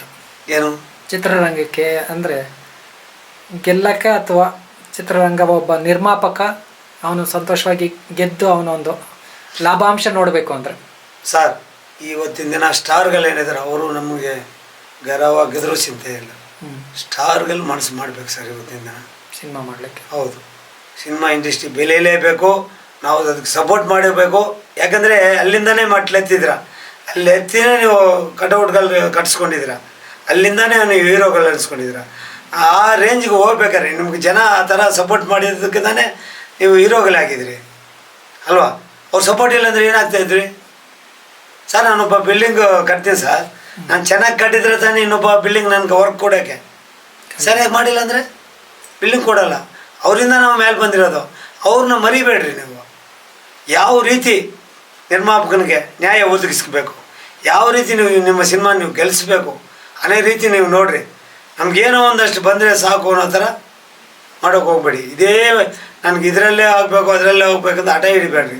ಮಾಡಿರಿ. ನೀವು ನಮಗೆ ನಿಮ್ಮಿಂದ ನಾವು ಥಿಯೇಟ್ರ್ಗಳು ಕಟ್ಟಿರೋದು ಅಲ್ವಾ. ನೀವಿದ್ರೇ ನಾವು, ನಮ್ಮ ಥಿಯೇಟ್ರಲ್ಲಿ ನೋಡಿದ್ರೇ ನೀವು. ನಮ್ಮ ಥಿಯೇಟ್ರ್ ಮುಂದೆ ಬಂದು ಭಕ್ತರು ಸ್ಟಾರ್ಗಳು ಕಟೌಟ್ಗಳು ಕಟ್ಟಿಲ್ಲ ಅಂದರೆ ಎಲ್ಲಿ ಹೀರೋ ಅನ್ಸ್ಕೊಳ್ತಾ ಇದ್ರಿ? ಖಂಡಿತ ಅಲ್ವಾ. ನಿಮ್ಗೆ ಯಾವ ಈ ಪ್ಲಾಟ್ಫಾರ್ಮ್ಗಳು ಹೋಗಿ ನಿಮಗೆ ಹೀರೋ ಮಾಡಿಲ್ಲ. ಎಲ್ಲಿ ಲೈವ್ ಶೋಗಳಿಗೆ ಹೋಗ್ತಾರಲ್ಲ ಸರ್, ಅಲ್ಲೆಲ್ಲ ಯಾರು ಹೋಗಿ ಹೀರೋಗಳು ಮಾಡಿಲ್ಲ ಸರ್ ಇವ್ರಿಗೆ ಅಲ್ವಾ. ಚಾನಲ್ಗಳು ಅವ್ರು ಮಾಡಿದಾರ? ಏನಿಲ್ಲ. ಜನ ಕೊಟ್ಟಿರೋದು. ಜನ ನಿಮ್ಮ ಅಭಿಮಾನಕ್ಕೆ ಹುಚ್ಚರಾಗಿದ್ದಾರೆ. ಅವ್ರಿಗೆ ನೀವು ನಿಮ್ಮ ಕೈಲಾದಷ್ಟು ನೀವೇನು ನೀವು ಕೈಯಿಂದಾಗಿ ಮಾಡಿ ಅಂತ ಇಲ್ಲ, ನೀವು ಕೇಳಿ ಇಷ್ಟ ಅಂತ ತೊಗೊಂಡ್ಬಿಡ್ರಿ. ಇಂಡಸ್ಟ್ರಿ ನೋಡಿ ಮತ್ತೆ ಬೆಳೀತಾ ಇದ್ರು ಕೇಳಿ ಸರ್. ಖಂಡಿತವಾಗ್ಲೂ ನೀವು ಕೇಳಿ, ನೀವು 100 ಕೋಟಿ ಇದೆ ಮಾಡಿ ಗೆಲೀಲಿ, ಅದು ಎಷ್ಟು ಇದಾಗತ್ತೋ ಅಷ್ಟು ಪಾಲು ನೀವು ತಗೊಳ್ಳಿ. ಅವರು ಬದುಕಲಿ. ದುಡ್ಡು ಹಣ ಓಡಿರ್ತಾರಲ್ಲ, ಅಟ್ಲೀಸ್ಟ್ ಅಸಲಾರ ಸಿಕ್ಕಲಿ ಅವ್ರ ಕೈಗೆ. ಒಂದು ಮಾಡಿಬಿಟ್ಟು ನಿರ್ನಾಮ ಆಗಬಾರ್ದು ಅಲ್ವಾ. ಬೆಳಿಬೇಕು. ಆ ರೀತಿ ಏನಾದ್ರು ಒಂದು ಪಾಲಿಸಿಗೆ ತನ್ನಿ ಸರ್. ಈಗ ಆಂಧ್ರದಲ್ಲಿ ತಮಿಳ್ನಾಡಲ್ಲಿ ಅದೇ ಮಾಡೋಕ್ಕೆ ಹೊರಟಿದ್ದಾರೆ. ಎಲ್ಲಿವರೆಗೆ ಸಕ್ಸಸ್ ಆಗುತ್ತೋ ಗೊತ್ತಿಲ್ಲ ಸರ್. ಆವತ್ತು ಒಬ್ಬರು ನೀವು ಹೀರೋ ಅಂತ ಬಂದಾಗ ಜನ ಜೈಕಾರ ಮಾಡಿ ಇವತ್ತಿನ ದಿನ ಮಂತ್ರಿಗಳು ಚೀಫ್ ಮಿನಿಸ್ಟರ್ಗಳು ಮಾಡಿರೋ ಉದಾಹರಣೆಗಳಿದೆ. ಜನ ಸರ್ ಅಂದ್ಕೊಂಡ್ರೆ ಏನು ಬೇಕಾದ್ರೆ ಒಬ್ಬ ಮನುಷ್ಯನ ಮೇಲೆ ಕೆತ್ತಬಹುದು ಸರ್, ಯಾವುದೇ ರಂಗದಲ್ಲಿ. ಇವತ್ತು ಉದಾಹರಣೆ ಇಲ್ವಾ ಸರ್? ಜಯಲಲಿತಾ ಮೇಡಮ್ CM ಆಗಿಲ್ವಾ ಸರ್? NT ರಾಮಾರಾವ್ ಆಗಿಲ್ವಾ ಸರ್? MGR ಆಗಿಲ್ವಾ ಸರ್? ನಿನ್ನೆ ನಮ್ಮ ವಿಜಯ್ ಅವರು ಸಹ ವಿಜಯ್ ದಳಪತಿ ಆಗಿಲ್ವಾ? CM ಆಗಿಲ್ವಾ ಸರ್? ಚಿತ್ರರಂಗದಿಂದನೇ ಅವ್ರ ಕೊಡುಗೆ ಅಲ್ವಾ. ಜನ ಜಯಕಾರ ಆಗಿದ್ದಕ್ಕೋಸ್ಕರ ನೀವು CMಗಳಾಗ್ತಾ ಇದ್ರಿ. ಆಗ ಮೆಟ್ಟಕ್ಕೆ ನಿಮ್ಮನ್ನ ತಲೆ ಮೇಲೆ ಎತ್ಕೊಳ್ತೀವಿ. ಅವ್ರಿಗೇನಾರು ಒಂದಿಷ್ಟು ಮಾಡಿ, ನೀವು ಇಷ್ಟು ಉಪಕಾರ ಮಾಡಿ ಇಂಡಸ್ಟ್ರಿ ನಿಲ್ಲಿ ಅಲ್ವಾ ಸರ್? ನನ್ನ ಅನಿಸಿಕೆ ಅದೇ ಸರ್. ಖಂಡಿತ ಸರ್. ಮತ್ತು ಸರ್, ಈಗ ಒಂದು ನಮ್ಮ ಕನ್ನಡ ಚಿತ್ರರಂಗವನ್ನು ಅಥವಾ ಕನ್ನಡ ಚಲನಚಿತ್ರಗಳನ್ನ OTT ಅಂದರೆ ಅಮೆಝಾನು, ನೆಟ್ಫ್ಲಿಕ್ಸು ಇದು ಯಾರೂ ತಗೋತಾ ಇಲ್ಲ. ಅಲ್ಲಿ ಚಿತ್ರರಂಗಕ್ಕೆ ನಮ್ಮ ಕನ್ನಡ ಇಂಡಸ್ಟ್ರಿ ಯಾವುದೂ ಅಷ್ಟು ಮಾನ್ಯತೆ ಕೊಡ್ತಾ ಇಲ್ಲ. ಬೇರೆ ಭಾಷೆಗಳಿಗೆ ಮಾನ್ಯತೆ ಇದೆ. ಇದನ್ನು ನಾವು ಕರ್ನಾಟಕ ವಾಣಿಜ್ಯ ಮಂಡಳಿ ನೀವಿದ್ದಾಗ ಅಥವಾ ನೀವು ಹತ್ರದಿಂದ ನೋಡಿದ್ರಿಂದ ನಿಮಗೆ ಈ ಪ್ರಶ್ನೆ ಕೇಳ್ತೀವಿ. ಒತ್ತಡ ಏರಿ ಮಾಡ್ಬೋದಾದಂಥ ಅವಕಾಶಗಳು ಇಲ್ವಾ ಅಲ್ಲಿ? ಖಂಡಿತ ಸರ್. ನಮ್ಮ ಗೌರ್ಮೆಂಟೇ ಒಪ್ಕೊಂಡಿದೆ ಸರ್ ಅಕಾಡೆಮಿಯಲ್ಲಿ ಮಾಡಬೇಕಂತೇಳಿ. ಲಾಸ್ಟ್ ಇಯರ್ ಬಡ್ಜೆಟಲ್ಲೇ ನಮ್ಮ ಅಕಾಡೆಮಿ ಥ್ರೂ ಒಂದು ಬಹುಬರ್ದೆ ಸಿನಿಮಾ PP ಮಾಡಲಲ್ಲಿ OTT ಪ್ಲಾಟ್ಫಾರ್ಮು ಅವೆಲ್ಲ ಮಾಡಬೇಕಂತ ಆಗಿದೆ. ಅದು ಪ್ರೋಸೆಸ್ ಆಗ್ತಾಯಿದೆ. ನನಗೂ ಗೊತ್ತಿದೆ. ನಾನು ಅಕಾಡೆಮಿಯಲ್ಲಿ ಮೆಂಬರ್ ಆಗಿದ್ದೆ. ಅದು ಪ್ರೋಸೆಸ್ ನಡೀತಾ ಇದೆ ಸರ್. ಹೌದೌದು, ಆಗತ್ತೆ. ಆವಾಗ ನಿಮಗೆ ಇದಿರಲ್ಲ, ಅವ್ರು ತಗೊಂಡಿಲ್ಲ ಅಂತೇಳಿ ಅದ್ರ ಯೋಗ್ಯನ ಥರ ಅದು ಕಲೆಕ್ಷನ್ ಆಗುತ್ತೆ. ಆಗಿದ್ರಲ್ಲಿ ಇವ್ರಿಗೇನೋ ಒಂದಷ್ಟು ಪಾಲು ಬರುತ್ತೆ. ಆಗುತ್ತೆ ಸರ್, ಅವಶ್ಯ ಇದೆ. ಇವತ್ತಿನ ದಿನ ಮಾರ್ಕೆಟಲ್ಲಿ ನಿಲ್ತಾ ಇಲ್ಲ ಅಂದಮೇಲೆ ಅಟ್ಲೀಸ್ಟ್ OTTಯಲ್ಲಿ ಏನು ಸಿಕ್ಕತ್ತೋ ಅದರಲ್ಲಾರು ಪಾಲು ಸಿಕ್ಕತ್ತಲ್ಲ ಅಂತವು ಬೇಕು, ಬರಬೇಕು, ಬರ್ತಾ ಇದೆ. ಮತ್ತು ಇನ್ನೊಂದು ಪ್ರಶ್ನೆ ಸರ್, ತಾವು ಚಿತ್ರಮಂದಿರದ ಮಾಲೀಕರಾಗಿರೋದ್ರಿಂದ ಎಲ್ಲೋ ಜನಕ್ಕೆ ಇವತ್ತಿನ ಬೆಲೆ ತುಂಬ ಜಾಸ್ತಿ ಅನ್ನಿಸ್ತಾ ಇದೆಯಾ ಬರೋಕ್ಕೆ? ಥಿಯೇಟ್ರ್ ಕಡೆ ಅದು ಒಂದು ಕಾರಣ ಆಗ್ಬೋದಾ ಜನಗಳಿಗೆ ಥಿಯೇಟ್ರ್ ಕಡೆ ಬರದೇ ಇರೋದಕ್ಕೆ? ಇಲ್ಲ, ಖಂಡಿತ ನೀವು ಹೇಳಿದ್ದು ಕರೆಕ್ಟ್ ಸರ್. ನಮ್ಮ ಫೀಲ್ಡಲ್ಲಿ ಗೌರ್ಮೆಂಟಲ್ಲಿ ಹೋಗಿ 10-15 ಸಲ ಮಾನ್ಯ ಮುಖ್ಯಮಂತ್ರಿಗಳು ಭೇಟಿಯಾಗಿ 200 ಮಿನಿಮಮ್ಗೆ ಪ್ರಯತ್ನ ಪಟ್ಟು ಎಲ್ಲ ಆಯ್ತು ಸರ್. ಕೆಲವರು ಹೋಗಿ ಅದನ್ನು ಕೋರ್ಟ್ ಮುಖಾಂತರ ಹೋಗಿ ಟ್ರೈನಿಂಗ್ ಆಗಿದೆ ಸರ್. ಕೋರ್ಟಲ್ಲಿ ಇನ್ನೂ ಇದೆ, ಹೈಕೋರ್ಟಲ್ಲಿ. ಸುಪ್ರೀಂ ಕೋರ್ಟ್ ಆಗಿತ್ತು, ಅಲ್ಲಿ ಹೈಕೋರ್ಟ್ಗೆ ಅಲ್ಲಿ ತೀರ್ಮಾನ ಮಾಡ್ಕೊಳ್ಳಿ ಅಂದರು. ಹೈಕೋರ್ಟಲ್ಲಿ ಈಗ ಜುಲೈ 15ನೇ ತಾರೀಕೇನೋ ಇದೆ. ಏನಾಗುತ್ತೋ ನೋಡ್ಬೇಕು. ಆಗಿದೆ ಸರ್, ಗೌರ್ಮೆಂಟಿಗಿಂದ ನಾವು ಆರ್ಡ್ರ್ ಅಂತೂ ಮಾಡಿಸಿದ್ವಿ. ಅನುಷ್ಠಾನಕ್ಕೆ ತರೋದ್ರೊಳಗಡೆ ಯಾರು ಅಷ್ಟೇ ತಂದರು, ನಮ್ಮವರೇ, ಬೇರೆ ಯಾರೂ ಇಲ್ಲ. ಗೊತ್ತಿರುತ್ತೆ ನಮಗೆ. ಮಲ್ಟಿಪ್ಲೆಕ್ಸು ಪ್ಲಸ್ ನಮ್ಮ ಕಾಂತಾರ ಇವರು ತಂದರು. ಅವ್ರಿಗೆ ಹೇಳಿದೆವು ನಾವು. ಮತ್ತು ಇದಾದಮೇಲೂ ಹೋಗಿ ಭೇಟಿ ಆಗಿದ್ವಿ. ನಂದೇನಿಲ್ಲ ಸರ್, ನಾನು ಇದು ಮಾಡಿಬಿಡ್ತೀನಿ, ನನಗೊಂದು ವಾರ ಕೊಟ್ಟಿದ್ರೆ ಸಾಕಾಗಿತ್ತು. ಆವಾಗ ನಾನು ಇವಿ ಇನ್ವೆಸ್ಟ್ ಮಾಡಿದ್ದೆ. ನಮ್ಗೆ ಏನಾಗುತ್ತೆ ಅನ್ನೋ ಒಂದು ಇದಕ್ಕೆ ನಾವು ಕೈ ಜೋಡಿಸಿದ್ವಿ ಅಲ್ಲಿ. ಈಗ ನಾನು ವಿಡ್ರಾ ಮಾಡ್ಕೊಳ್ತೀವಿ ಅಂತಲೂ ಅವರು ಹೇಳಿದ್ದಾರೆ. ಕಿರಂದೂರು ಸರ್, ವಿಜಯ್ ಕಿರಂದೂರು ಹತ್ರ ಹೋಗಿದ್ವಿ, ಭೇಟಿ ಆದ್ವಿ ನಾವು. ನಮ್ಮ ಸಾರ ಗೋವಿಂದ ಅವರು, ನಮ್ಮ ಪ್ರವೀಣ, ನಾವೆಲ್ಲ ಹೋಗಿ ಭೇಟಿ ಆದಾಗ ಅವ್ರು ಹೇಳಿದ್ರು ವಾಪಸ್ ತಗೋದ್ವಿ ಅಂತೇಳಿ. ನೆಕ್ಸ್ಟು ಜುಲೈ 10ಗೇನೋ ಇದೆ ಹೈಕೋರ್ಟಲ್ಲಿ. ನಮ್ಮ ಮಗ ಅಲ್ಲಿ ವೈಸ್ ಪ್ರೆಸಿಡೆಂಟ್ ಆಗಿದ್ದಾನೆ. ಅವನು ಲಕ್ಷ್ಮೀನಾರಾಯಣ ಅಂತ ಲಾಯರು. ಅವ್ರನ್ನ ಹೋಗಿ ಭೇಟಿ ಆದಾಗ ಅವ್ರು ಹೇಳಿದ್ದಾರೆ, ನೆಕ್ಸ್ಟ್ 10ಗಿದೆಯಪ್ಪ, ಇದೇನಾಗುತ್ತೋ ನೋಡ್ಕೊಳ್ಳಿ ಅಂತ ಹೇಳಿದ್ದಾರೆ. ಅದಾಗುತ್ತೆ ಸರ್, 200 ಮಿನಿಮಮ್ ಆಗೇ ಆಗುತ್ತೆ. ಬಟ್ ಇನ್ನೊಂದು ಮಾತ್ರ ಹೇಳೋಕ್ಕೆ ಇಷ್ಟಪಡ್ತೀನಿ ಸರ್. ನಮ್ಮ ಥಿಯೇಟ್ರಲ್ಲಿ ನೋಡ್ತೀವಲ್ಲ, ಒಂದೊಂದು ಸಲ ಟಿಕೆಟ್ ಹಂಚ್ತಾ ಇರ್ತಾರೆ, ಇನ್ನೊಂದು ಸಲ ಫ್ರೀ ಅಂದ್ರೂ ಜನ ಬರೋಲ್ಲ ಕೊಯ್ಲು ಮೂವಿಗಳಿಗೆ. ಅದೂ ಇದೆ. ಫ್ರೀ ಅಂದ ತಕ್ಷಣ ಜನ ಬಂದ್ಬಿಡೋ ಥರ ಅನ್ನೋದು ಸುಳ್ಳು. ಅದು ಅದೇ ಅವ್ರು ಗಿಡ್ಸಿದ್ರೆ 1000 ಕೊಟ್ಟು ನೋಡೋಕ್ಕೂ ರೆಡಿ ಅಂತಾರೆ. ಏನಿಲ್ಲ. ಬಟ್ ಎಟ್ಕದಿರೋ ರೇಟ್ ಅಂತೂ ನಾವು ಇಡಬಾರ್ದು. ಏನು ಇವತ್ತಿನ ಗೌರ್ಮೆಂಟೇ ಒಂದು ರೇಟ್ ಫಿಕ್ಸ್ ಮಾಡಿದೆ, ಒಂದು 200 ರೂಪಾಯಿ ಒಳಗಡೆ ಇರಲಿ ಅಂತೇಳಿ. ನಾವೆಲ್ಲ ಸ್ವಾಗತ ಮಾಡ್ತೀವಿ ಸರ್. ನಾವೇನು ಅದನ್ನು ಇಲ್ಲ ನಮಗೆ ಇಷ್ಟೇ ಬೇಕು ಅನ್ನೋದು ನಾವು ಇಲ್ಲವೇ ಇಲ್ಲ. ಖಂಡಿತ ಮಾಡಲಿ. ಅಲ್ಲ, ಇವತ್ತು ಜನಕ್ಕೆ ಅಥವಾ 200 ಅಥವಾ 300 ದೊಡ್ಡ ಮತ ಅಲ್ಲ ಇವತ್ತಿನ ಪರಿಸ್ಥಿತಿಗೆ ಅಂತ ಅನ್ನಿಸ್ಬೋದು. ಇರೋರಿಗೆ ಅವರು 1000 ಕೊಟ್ಟು ಹೋಗ್ಬೋದು, ಎಲ್ಲನೂ ಹೋಗ್ಬೋದು. ಅದೇ ಒಬ್ಬರು ಮಧ್ಯಮ ವರ್ಗದ ಅಥವಾ ಒಬ್ಬರು ಬಡ ವರ್ಗದ ಜನ, ಅವ್ರ ಮನೇಲಿ ಒಂದು 4 ಜನ ಬರಬೇಕು ಅಂದ್ರೆ ಸರ್, ನಾವು ಅದೇ CM ಮತ್ತು ಸರ್ ಹತ್ರ ಹೇಳಿದ್ದು. ನಾವು ಒಂದು ಫ್ಯಾಮಿಲಿ ಒಂದ್ಸಲಿ ಒಂದು ಸಿನಿಮಾಗೆ ಹೋಗ್ಬಿಟ್ರೆ ನೆಕ್ಸ್ಟ್ ಮಂತಲ್ಲಿ ಸಿನಿಮಾ ನೋಡೋಕ್ಕಾಗಲ್ಲ. ಅವರು ಆಗಲ್ಲ. 5,000 6,000 10,000 ಆಗೋಗ್ಬಿಡ್ತದೆ. ಅದಕ್ಕೆ 200 ಆದಾಗ ನೆಕ್ಸ್ಟ್ ಮೂವಿಗೆ ರಿಪೀಟ್ ಆಗ್ತಾರೆ ಆ ಮಂತಲ್ಲಿ. ಹಾಗಂತಾನೆ ನಾವು ಅದನ್ನು ರೇಟು ಬರಲಿ ಅಂತ ಪ್ರಯತ್ನ ಪಟ್ಟಿತ್ತು. ಅದು ಆಗ್ತಾಯಿದೆ, ಸಕ್ಸಸ್ ಆಗತ್ತೆ. ಬೇರೆ ಸ್ಟೇಟಲ್ಲೆಲ್ಲ ಇಲ್ಲ ಸರ್. ಇನ್ನೊಂದು ನಿಮ್ಮ ಗಮನಕ್ಕೆ, ಯಾವುದೇ ಸ್ಟೇಟಲ್ಲಿ ಇದಿಲ್ಲ, ಓನ್ಲಿ ಕರ್ನಾಟಕದಲ್ಲಿ ಮಾತ್ರ ಇದೆ. ಕರ್ನಾಟಕ ಹೌದು. ಇಲ್ಲಿ ಮಲ್ಟಿ ಲ್ಯಾಂಗ್ವೇಜ್ ಹೋಗುತ್ತೆ, ಮಲ್ಟಿ ಲ್ಯಾಂಗ್ವೇಜ್ಗಳು. ಬೇರೆ ಸ್ಟೇಟ್ಗಳಲ್ಲಿ ಒಂದು ಲ್ಯಾಂಗ್ವೇಜ್ ಬಿಟ್ಟರೆ ನೆಕ್ಸ್ಟ್ ಸ್ವಲ್ಪ. ಅದೇ ಕರ್ನಾಟಕದಲ್ಲಿ ಎಲ್ಲ ಲ್ಯಾಂಗ್ವೇಜ್, ನಮ್ಮ ಕನ್ನಡ ಏನಾಗುತ್ತೋ ಅದಕ್ಕಂತ ಡಬಲ್ ಹೋಗುವಂಥ ಲ್ಯಾಂಗ್ವೇಜ್ಗಳು ಇಲ್ಲಿದೆ. ತಮಿಳು ಹೋಗುತ್ತೆ ಸರ್. ಅಲ್ಲಿ 80-100 ಥಿಯೇಟರ್ಗಳು ಆ ಸ್ಟೇಟಲ್ಲಿ ರಿಲೀಸ್ ಆದರೆ 250 ಸ್ಕ್ರೀನ್ಸ್ ಇಲ್ಲಾಗುತ್ತೆ ಕರ್ನಾಟಕದ ಅದರ್ ಲ್ಯಾಂಗ್ವೇಜ್. ಇದು ಕನ್ನಡ ಚಿತ್ರರಂಗಕ್ಕೆ ಹೊಡ್ತಾ ಅಲ್ವಾ ಸರ್? ಖಂಡಿತ 100%. ಅದಕ್ಕೆಲ್ಲೂ ಅಷ್ಟೆಲ್ಲ ಫೈಟ್ ಮಾಡಿ ನಾವು ಸುಪ್ರೀಂ ಕೋರ್ಟ್ಗೆ ಹೋಗಿ, ನಾನು ಅಧ್ಯಕ್ಷನಾಗಿದ್ದಾಗ ಹೈಕೋರ್ಟಲ್ಲಿ ಕೇಸ್ ಆಗಿ ಎಲ್ಲ ನಡೀತಾ ಇದ್ದಾಗ 10ನೇ ತಾರೀಕು ಅದೇ ಇರೋದು. ನೋಡೋಣ ಏನಾಗುತ್ತೆ ಅಂತೇಳಿ. ಅಲ್ಲ, ಇದನ್ನು 200 ಥಿಯೇಟರ್ಗಳಿಗೆ ರಿಲೀಸ್ ಮಾಡ್ತಾ ಇರೋರು ನಮ್ಮವರೇ. 200 ಇಂದ 250 ಇಲ್ಲಿನ ಡಿಸ್ಟ್ರಿಬ್ಯೂಟರ್ಗಳೇ ಅಲ್ವಾ ರಿಲೀಸ್ ಮಾಡ್ತಾರೆ. ಡಿಸ್ಟ್ರಿಬ್ಯೂಟರ್ಗಳಂದರೆ ಸಿನಿಮಾಗೆ ಫೀಡ್ ಇಲ್ಲ ಅಂದಾಗ ಸರ್ ಪಕ್ಕಾ ಕನ್ನಡ ಸ್ಕ್ರೀನ್ಗಳು ಮಾಡ್ತಾ ಇರಲಿಲ್ಲ. ಇವತ್ತು ಪಕ್ಕಾ ಕನ್ನಡ ಸ್ಕ್ರೀನ್ಗಳೂ ಮಾಡ್ತಾ ಇದ್ದಾರೆ. ಕಾರಣ ಸಿನಿಮಾ ಇಲ್ಲ, ಸಿನಿಮಾ ನಿಲ್ತಾ. ನೀವು ನಿಮ್ಗೆ ಗೊತ್ತಾದಂಗೆ ಈ ಫಸ್ಟ್ ಹಾಫಲ್ಲಿ ಎಷ್ಟು ಕನ್ನಡ ಸಿನಿಮಾ ಬಂದಿದೆ, ಎಷ್ಟು ಹೋಗಿದೆ, ಎಷ್ಟು ಓಡಿದೆ ಹೇಳಿ ಸರ್. ಇದುವರೆಗೂ ಥಿಯೇಟರ್ ಕಟ್ಕೊಂಡಿರೋ ಏನಾಗಬೇಕು? 6 ತಿಂಗಳಲ್ಲಿ ಎಷ್ಟು ಕನ್ನಡ ಸಿನಿಮಾ ಬಂದಿದೆ? ಸ್ಟಾರ್ ಸಿನಿಮಾ ಹೋಗಿರೋದೆಷ್ಟು? ನಾವೇ ನೋಡಿದಾಗ ನಾವು ಕೇಳ್ಪಟ್ಟಂಗೆ ಈಗ ಹೆಚ್ಚು ಕಮ್ಮಿ ಒಂದು 125-150 ಸಿನಿಮಾ ಆಗಿದೆ ಅಂತ ಬಂದಿದೆ ನ್ಯೂಸ್. ಅಲ್ಲ, ಸ್ಟಾರ್ ಮೂವಿಗಳು ಎಷ್ಟಾಗಿದೆ? 125 ಬೋನಿ ಆಗಿರೋದು ತೋರಿಸಿ ಸರ್. ಒಂದು ವಾರ ಕಲೆಕ್ಷನ್ ಆಗಿರೋದು ಹೇಳಿ ಸರ್, ಹೇಳಿ. 1, 2, 3 ಅಂತ ಹೇಳಿ. ಪಾಪ KD 106 ಕೋಟಿ ಖರ್ಚು ಮಾಡಿದ್ರು, ಅದು ವರ್ಕೌಟ್ ಆಗಿಲ್ಲ. ಏನಾಗಬೇಕು ಸಣ್ಣದು ಸರ್? ನೀವು ನಿಮ್ಮ ಬಾಲ್ಯ ಅಥವಾ ನಿಮ್ಮ ಜೀವನದಲ್ಲಿ ನೋಡಿದ್ದೀರಾ, ಒಂದು 20 ವರ್ಷದ ಹಿಂದೆ ಅಥವಾ ಒಂದು 25 ವರ್ಷದ ಹಿಂದೆ ಕನ್ನಡ ಚಿತ್ರರಂಗ ಅಂದರೆ ಅದೊಂದು ಗತವೈಭವ ಇತ್ತು. ಆ ರೇಷು ಜನ ಒಂದು ದಿನ ಮುಂಚೆನೇ ಟಿಕೆಟಿಗೆ ಕಾಯ್ತಾಯಿದ್ರು. ಟಿಕೆಟ್ ತೊಗೊಳೋದಕ್ಕೆ ಸ್ಟಾರ್ ಕಟ್ಟಿ ಬ್ಲ್ಯಾಕ್ ಮಾರೋ ಅಂಥ ದಿನಗಳನ್ನೆಲ್ಲ ನೀವು ಸರ್ ನೋಡಿ. ಆ ದಿನಗಳಲ್ಲಿ ನಮ್ಮ ರಾಜಣ್ಣ ಒಂದೊಂದು ಸಿನಿಮಾ ರಿಲೀಸ್ ಆದಾಗ 5-5 ಥಿಯೇಟರ್ಗಳು ಹೆಚ್ಚಿಗೆ ಆಗ್ತಾ ಇತ್ತು.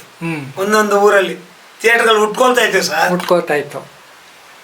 ರಾಜಣ್ಣ ಅವರೆಲ್ಲ ಆದಮೇಲೆ ನೆಕ್ಸ್ಟ್ ಪೀರಿಯಡಲ್ಲಿ ಕಟ್ ಮಾಡಿದ್ರೆ ಒಂದೊಂದು ಥಿಯೇಟ್ರ್ ಮುಚ್ಚುತ್ತಾ ಬರ್ತಾ ಇದ್ವಿ, ಎಲ್ಲ ಕ್ಲೋಸಿಂಗ್ ಆಗ್ತಾ ಬರ್ತಾ ಇತ್ತು.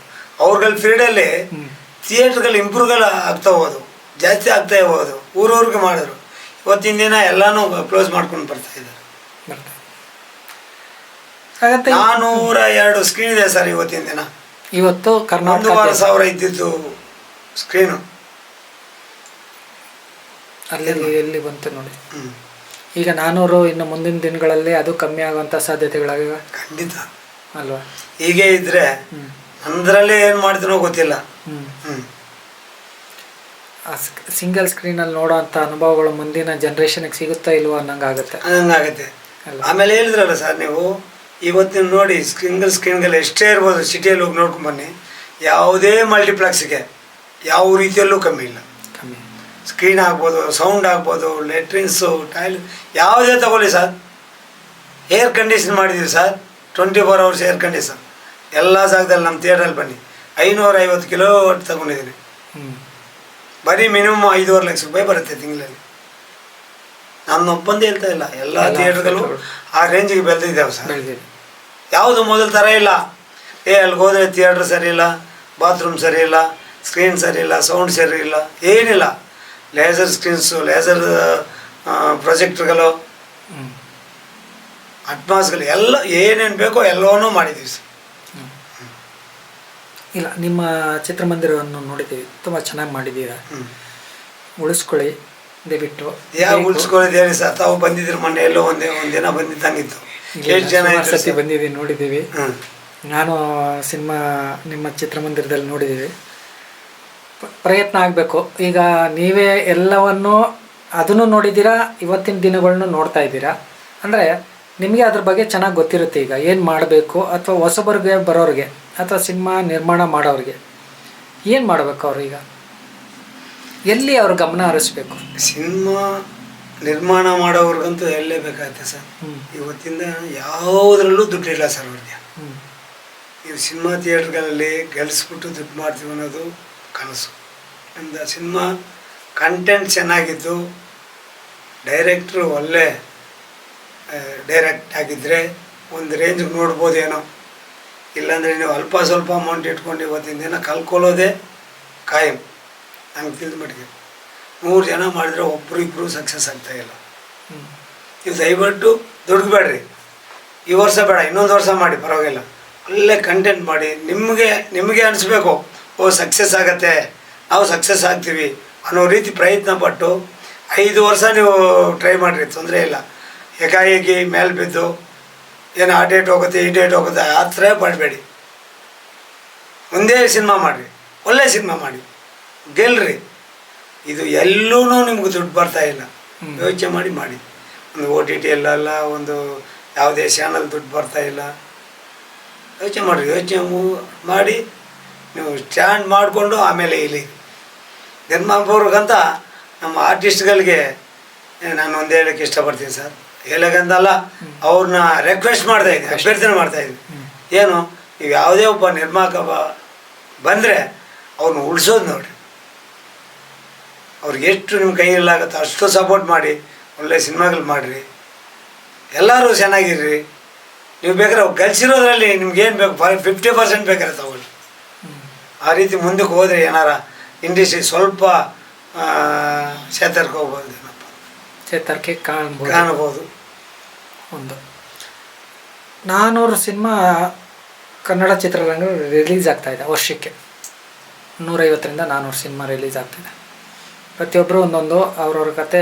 ಮೊನ್ನೆ ಕೇಳ್ದಂಗೆ ನಮ್ದು ಗೆಲ್ಲತ್ತೆ, ನಮ್ಮ ಮಗು ಚೆನ್ನಾಗಿದೆ, ಮನಗು ಸಗನಿದೆ, ಎತ್ತವ್ರಿಗೆ ಯಜ್ಞ ಮುದ್ದು ಅನ್ನಂಗೆ ಅವ್ರಿಗೆ ಅವರ ಸಿನಿಮಾ ಉತ್ತಮ ಕಂಟೆಂಟು ಎಲ್ಲನೂ ಇದೆ.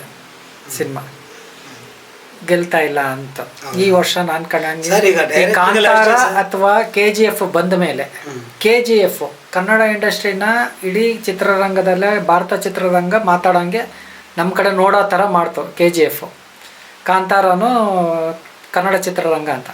ಕಾಂತಾರ, KGF ಇದೆರಡೇ ಕನ್ನಡ ಚಿತ್ರರಂಗನ ನಾನ್ನೂರು ಯೋಚನೆ ಮಾಡಿ ಸರ್. ಹಾಂ ಪಟ್ ಅಂತ ನಮ್ಮ ಇವರು ಬೇರೆ ಲ್ಯಾಂಗ್ವೇಜ್ ಜಂಪ್ ಆದ್ರು ಡೈರೆಕ್ಟ್ರು. ಹ್ಞೂ ಯಾಕೆ ಅವರು ಈಗ ಇಡೀ ಇಂಡಿಯನ್ ನಮ್ಮ ಕಡೆಗೆ ತಿರ್ಸೋ ಥರ ನೋಡ್ದ 2 ಸಿನಿಮಾ ಇಂಡಸ್ಟ್ರಿ ಅವರು. ಇಂಡಸ್ಟ್ರಿ ಏನು ಕನ್ನಡ ಆ ರೇಂಜಿಗೆ ಅಂತೇಳಿ ಕಟ್ ಮಾಡಿದ್ರೆ ನಮ್ಮ ಡೈರೆಕ್ಟ್ರೆಲ್ಲ ಪಕ್ಕದ ಮನೆಗೆ ಹೋಗ್ಬಿಟ್ಟು ಅವ್ರು ಏನು ಇಲ್ಲೇ ಇದ್ದು ಇನ್ನೊಂದು 2 ಸಿನಿಮಾ ಕೊಟ್ಟಿದ್ರೆ ನಮ್ಮ ಕನ್ನಡ ಇಂಡಸ್ಟ್ರಿ ಇನ್ನೂ ಬೆಳೀತಾ ಇತ್ತು. ನಮ್ಮ ಆರ್ಟಿಸ್ಟ್ಗಳು ಇಲ್ಲೇ ಬೇಕಾದ್ರೆ ಎಲ್ಲ ಆಯಿತು. ಬಟ್ ಒಂದು 6 ವರ್ಷ ಆಯಿತು ಒಂದು ಸಿನಿಮಾ ಇಲ್ಲ. ಅಂದರೆ ಈಗ ಒಂದು ಯಾವುದೇ ಇದೆ ಇವರೆಲ್ಲ ನಮ್ಮ ಅವ್ರಿಗೋಸ್ಕರ ಎಲ್ಲ ಬೇಡ. ಈಗ ಅವ್ರು ಏನು ಬೇಕೋ ಮಾಡ್ಕೊಂಡ್ಬಿಟ್ಟಿದ್ದಾರೆ, ಹೆಸರು ಮಾಡಿದ್ದಾರೆ, ದುಡ್ಡು ಮಾಡಿದ್ದಾರೆ, ಏನು ಬೇಕಾದ್ರೂ ಮಾಡ್ಕೊಂಡಿದ್ದಾರೆ. ಈಗ ನಮಗೋಸ್ಕರ ಮಾಡಲಿ ಸರ್, ನಮ್ಮ ಜನದಕ್ಕೋಸ್ಕರ ಮಾಡಲಿ, ಥಿಯೇಟ್ರ್ ಉಳಿಯೋಕ್ಕೋಸ್ಕರ ಮಾಡಲಿ, ಕನ್ನಡ ಚಿತ್ರ ಕನ್ನಡ ಉಳಿಯಲಿ ಅಂತ ಮಾಡಲಿ. ಅವರು ನಮ್ಮ ಡಾಕ್ಟರ್ ರಾಜ್ಕುಮಾರ್ ಸಾಹೇಬ್ರು ಇದ್ದಾರಲ್ಲ, ಆ ರೇಂಜಿಗೆ ಹೋಗಲಿ, ಆ ಥರ ಹೆಸರು ಮಾಡಲಿ ಅಲ್ವಾ. ಅವರು ಬರೀ ಏನೋ ದುಡ್ಡೇ ನೋಡೋಕೆ ಹೋಗಿಲ್ಲ ಅಲ್ವಾ ಸರ್. ಅಣ್ಣವರು ಪ್ರಪಂಚಾದ್ಯಂತ ಆ ಕಾಲಕ್ಕೆ ಹೆಸರುವಾಸಿ ಆದರು ಅಲ್ವಾ. ಎಷ್ಟು ಮೂವಿ ಮಾಡಿದ್ದಾರೆ ಸರ್. ಅವರು ಎಲ್ಲರ ಒಂದೇ ಒಂದು ಕ್ಲಿಪ್ಪು ಅವ್ರನ್ನ ನೆನೆದಿರೋಂಥ ಕ್ಲಿಪ್ಗಳು ಮಾಡಿದ್ದಾರೆ ಸರ್. ಈಗ ಅವರು ಮಾತಾಡಿದ್ರೆ ನಾನು ಹೀರೋಯಿಸಮ್ ಇಲ್ಲಿ ಆ ಒಂದೇ ಡೈರೆಕ್ಟರ್ಗಳು ಅದು ಬಿಡ್ಬೇಕು ಸರ್. ಇವತ್ತಿಂದ ನಿಮ್ಮನ್ನ ಹೀರೋಯಿಸಮ್ ಬಿಡ್ರಿ, ಸಬ್ಜೆಕ್ಟ್ ಕಂಟೆಂಟ್ ಇದೆಯಾ ಅದ್ರ ಪ್ರಕಾರ ಮಾಡಲಿ ಕ್ಯಾರೆಕ್ಟರ್ನ. ಇಲ್ಲ, ಕೆಲವು ನಮ್ಗೆ ಆಡಿಯನ್ಸ್ ಹೇಳ್ತಾರಲ್ಲ, ಅವ್ರನ್ನ ಬಸ್ಟ್ ಮಾಡೋದ್ರಲ್ಲೇ ನಮ್ಮ ದುಡ್ಡೆಲ್ಲ ಹೋಗ್ಬಿಟ್ಟಿರ್ತದೆ. ಖಂಡಿತ ಅದು ಬೇಕಾ ಅನಿಸ್ತದೆ ಸರ್. ನಾವು ಧೈರ್ಯವಾಗಿ ಎದುರಿಗೆ ಹೊರಗಡೆ ಹೇಳ್ಕೊಳಕ್ಕಾಗಲ್ಲ. ಇದು ಬೇಕಾ? ಬೇಕು. ಒಬ್ಬನ್ನ ಎತ್ತೋದೇ ಕೆಲಸ ಆದರೆ ಹೇಗೆ ನಿಮಗೆ? ಒಬ್ಬ ಅಡುಗೆ ಮಾಡೋನು ಅಡುಗೆಗೆ ಏನೇನು ಎಷ್ಟು ಬೇಕು, ಖಾರ ಎಷ್ಟು ಬೇಕು, ಉಪ್ಪು ಎಷ್ಟು ಬೇಕು, ಹುಳಿ ಎಷ್ಟು ಬೇಕಂತ ಆದಾಗ ಒಳ್ಳೆ ಊಟ ರೆಡಿ ಆಗುತ್ತೆ. ಇಲ್ಲ ಒಂದೇ ನಾವು ಹಂಗೆ ಮಾಡ್ತೀವಿ ಅಂದಾಗ ಏನಾಗುತ್ತೆ? ಎಲ್ಲ ಅವನು ಇದೆ ಸರ್. ಕೆಲವರು ನಮ್ಮ ಹತ್ರ ಡಿಸ್ಕಸ್ ಮಾಡಿದಾಗ ಆಡಿಯನ್ಸ್ ಹೇಳ್ತಾರಲ್ಲ, ಇದು ಯಾವುದ್ರಿ ಇದು?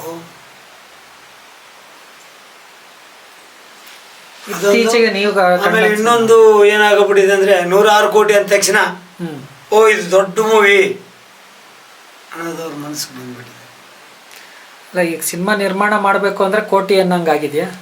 ಕೋಟಿ ಸರ್, ಕೋಟಿ ಯಾವ ಮೂಲೆಗೆ ಸರ್? ಹೌದಾ? ಸಾಲದೇ ಇಲ್ಲ ಅಂತ. ಕೋಟಿ ಮೂಲೆಗೆ ಆಗಲ್ಲ, ಯಾವುದಕ್ಕೂ ಆಗಲ್ಲ. 100 ಹೌದಾ?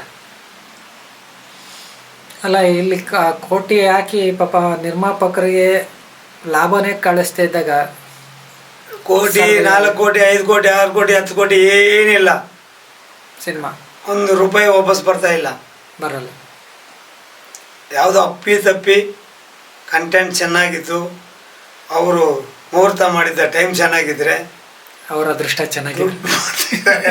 ಇಲ್ಲಾಂದರೆ ನೋಡಿ ಸರ್, ನಮ್ಮ ಪಕ್ಕದ ಕೇರಳದಲ್ಲಿ ಸರ್, ನೀವೇನಾರು ಹೇಳಿ, ಅಲ್ಲಿ ಒಂದು 60-70 ವಿನ್ ಆಗ್ತಾ ಇದ್ದಾವೆ ಸರ್. 30% ಫೇಲರ್, 60-70% ದುಡ್ಡು ಗಳಿಸ್ತಾ ಇದ್ದಾರೆ. ಅಲ್ಲಿ ಅಂತ ಇದ್ದವರು ಅವರು ದುಡ್ಡು ವಾಪಸ್ ಬರ್ತಾ ಇದೆ. ಹಾಕಿರೋ ಸಿಸ್ಟಮ್ಸು ಸ್ವಲ್ಪ ಕೆಲವು ಚೆನ್ನಾಗಿದೆ. ಏನು ಸರ್ ಅಲ್ಗೋ ಅವ್ರು ನೋಡಿ ನಾವು ಕಲಿಬೇಕಾಗಿದೆ. ಈಗ 4-5 ವರ್ಷದಿಂದ ಅವ್ರದ್ದು ಒಂದು ರೇಂಜ್ಗೆ ದುಡ್ಡು ಬರ್ತಾ ಇದೆ ಸರ್. ಏನು ಕಲಿಬೇಕು? ಕೇಳಿ, ನೀವು ವಿಚಾರಿಸಿ. ಅಲ್ಲಿಂದ ಏನು ಕಲಿಬೇಕು ಸರ್? ನಾವು ಕಲಿಬೇಕು. ಆ ಥರ ಡೈರೆಕ್ಟ್ರುಗಳಾಗಬೇಕು, ಆ ಥರ ಥಿಯೇಟ್ರ್ ಓನರ್ಸು ಹೇಳ್ತೀನಲ್ಲ, ಪರ್ಸೆಂಟೇಜ್ ಮಾಡಿಕೊಡ್ತಾರೆ. ಇಲ್ಲಿ ನಾವು ದೊಡ್ಡ ಸಿನಿಮಾಗೆ ಪರ್ಸೆಂಟೇಜ್ ಕೊಡ್ತೀವಿ, 6 ಸಿನಿಮಾಗೆ ಏನಾಗಲ್ಲ ಅಂದಮೇಲೆ ನಾವೆಲ್ಲಿಂದ ಕೊಡೋದು? ಕೆಲವೆಲ್ಲ ಇದೆ, ಅಲ್ಲಿಗಿಲ್ಲ ಎಲ್ಲರೂ ಕಲಿಬೇಕಾದಂಥದ್ದು ಇತಿಹಾಸಗಳು.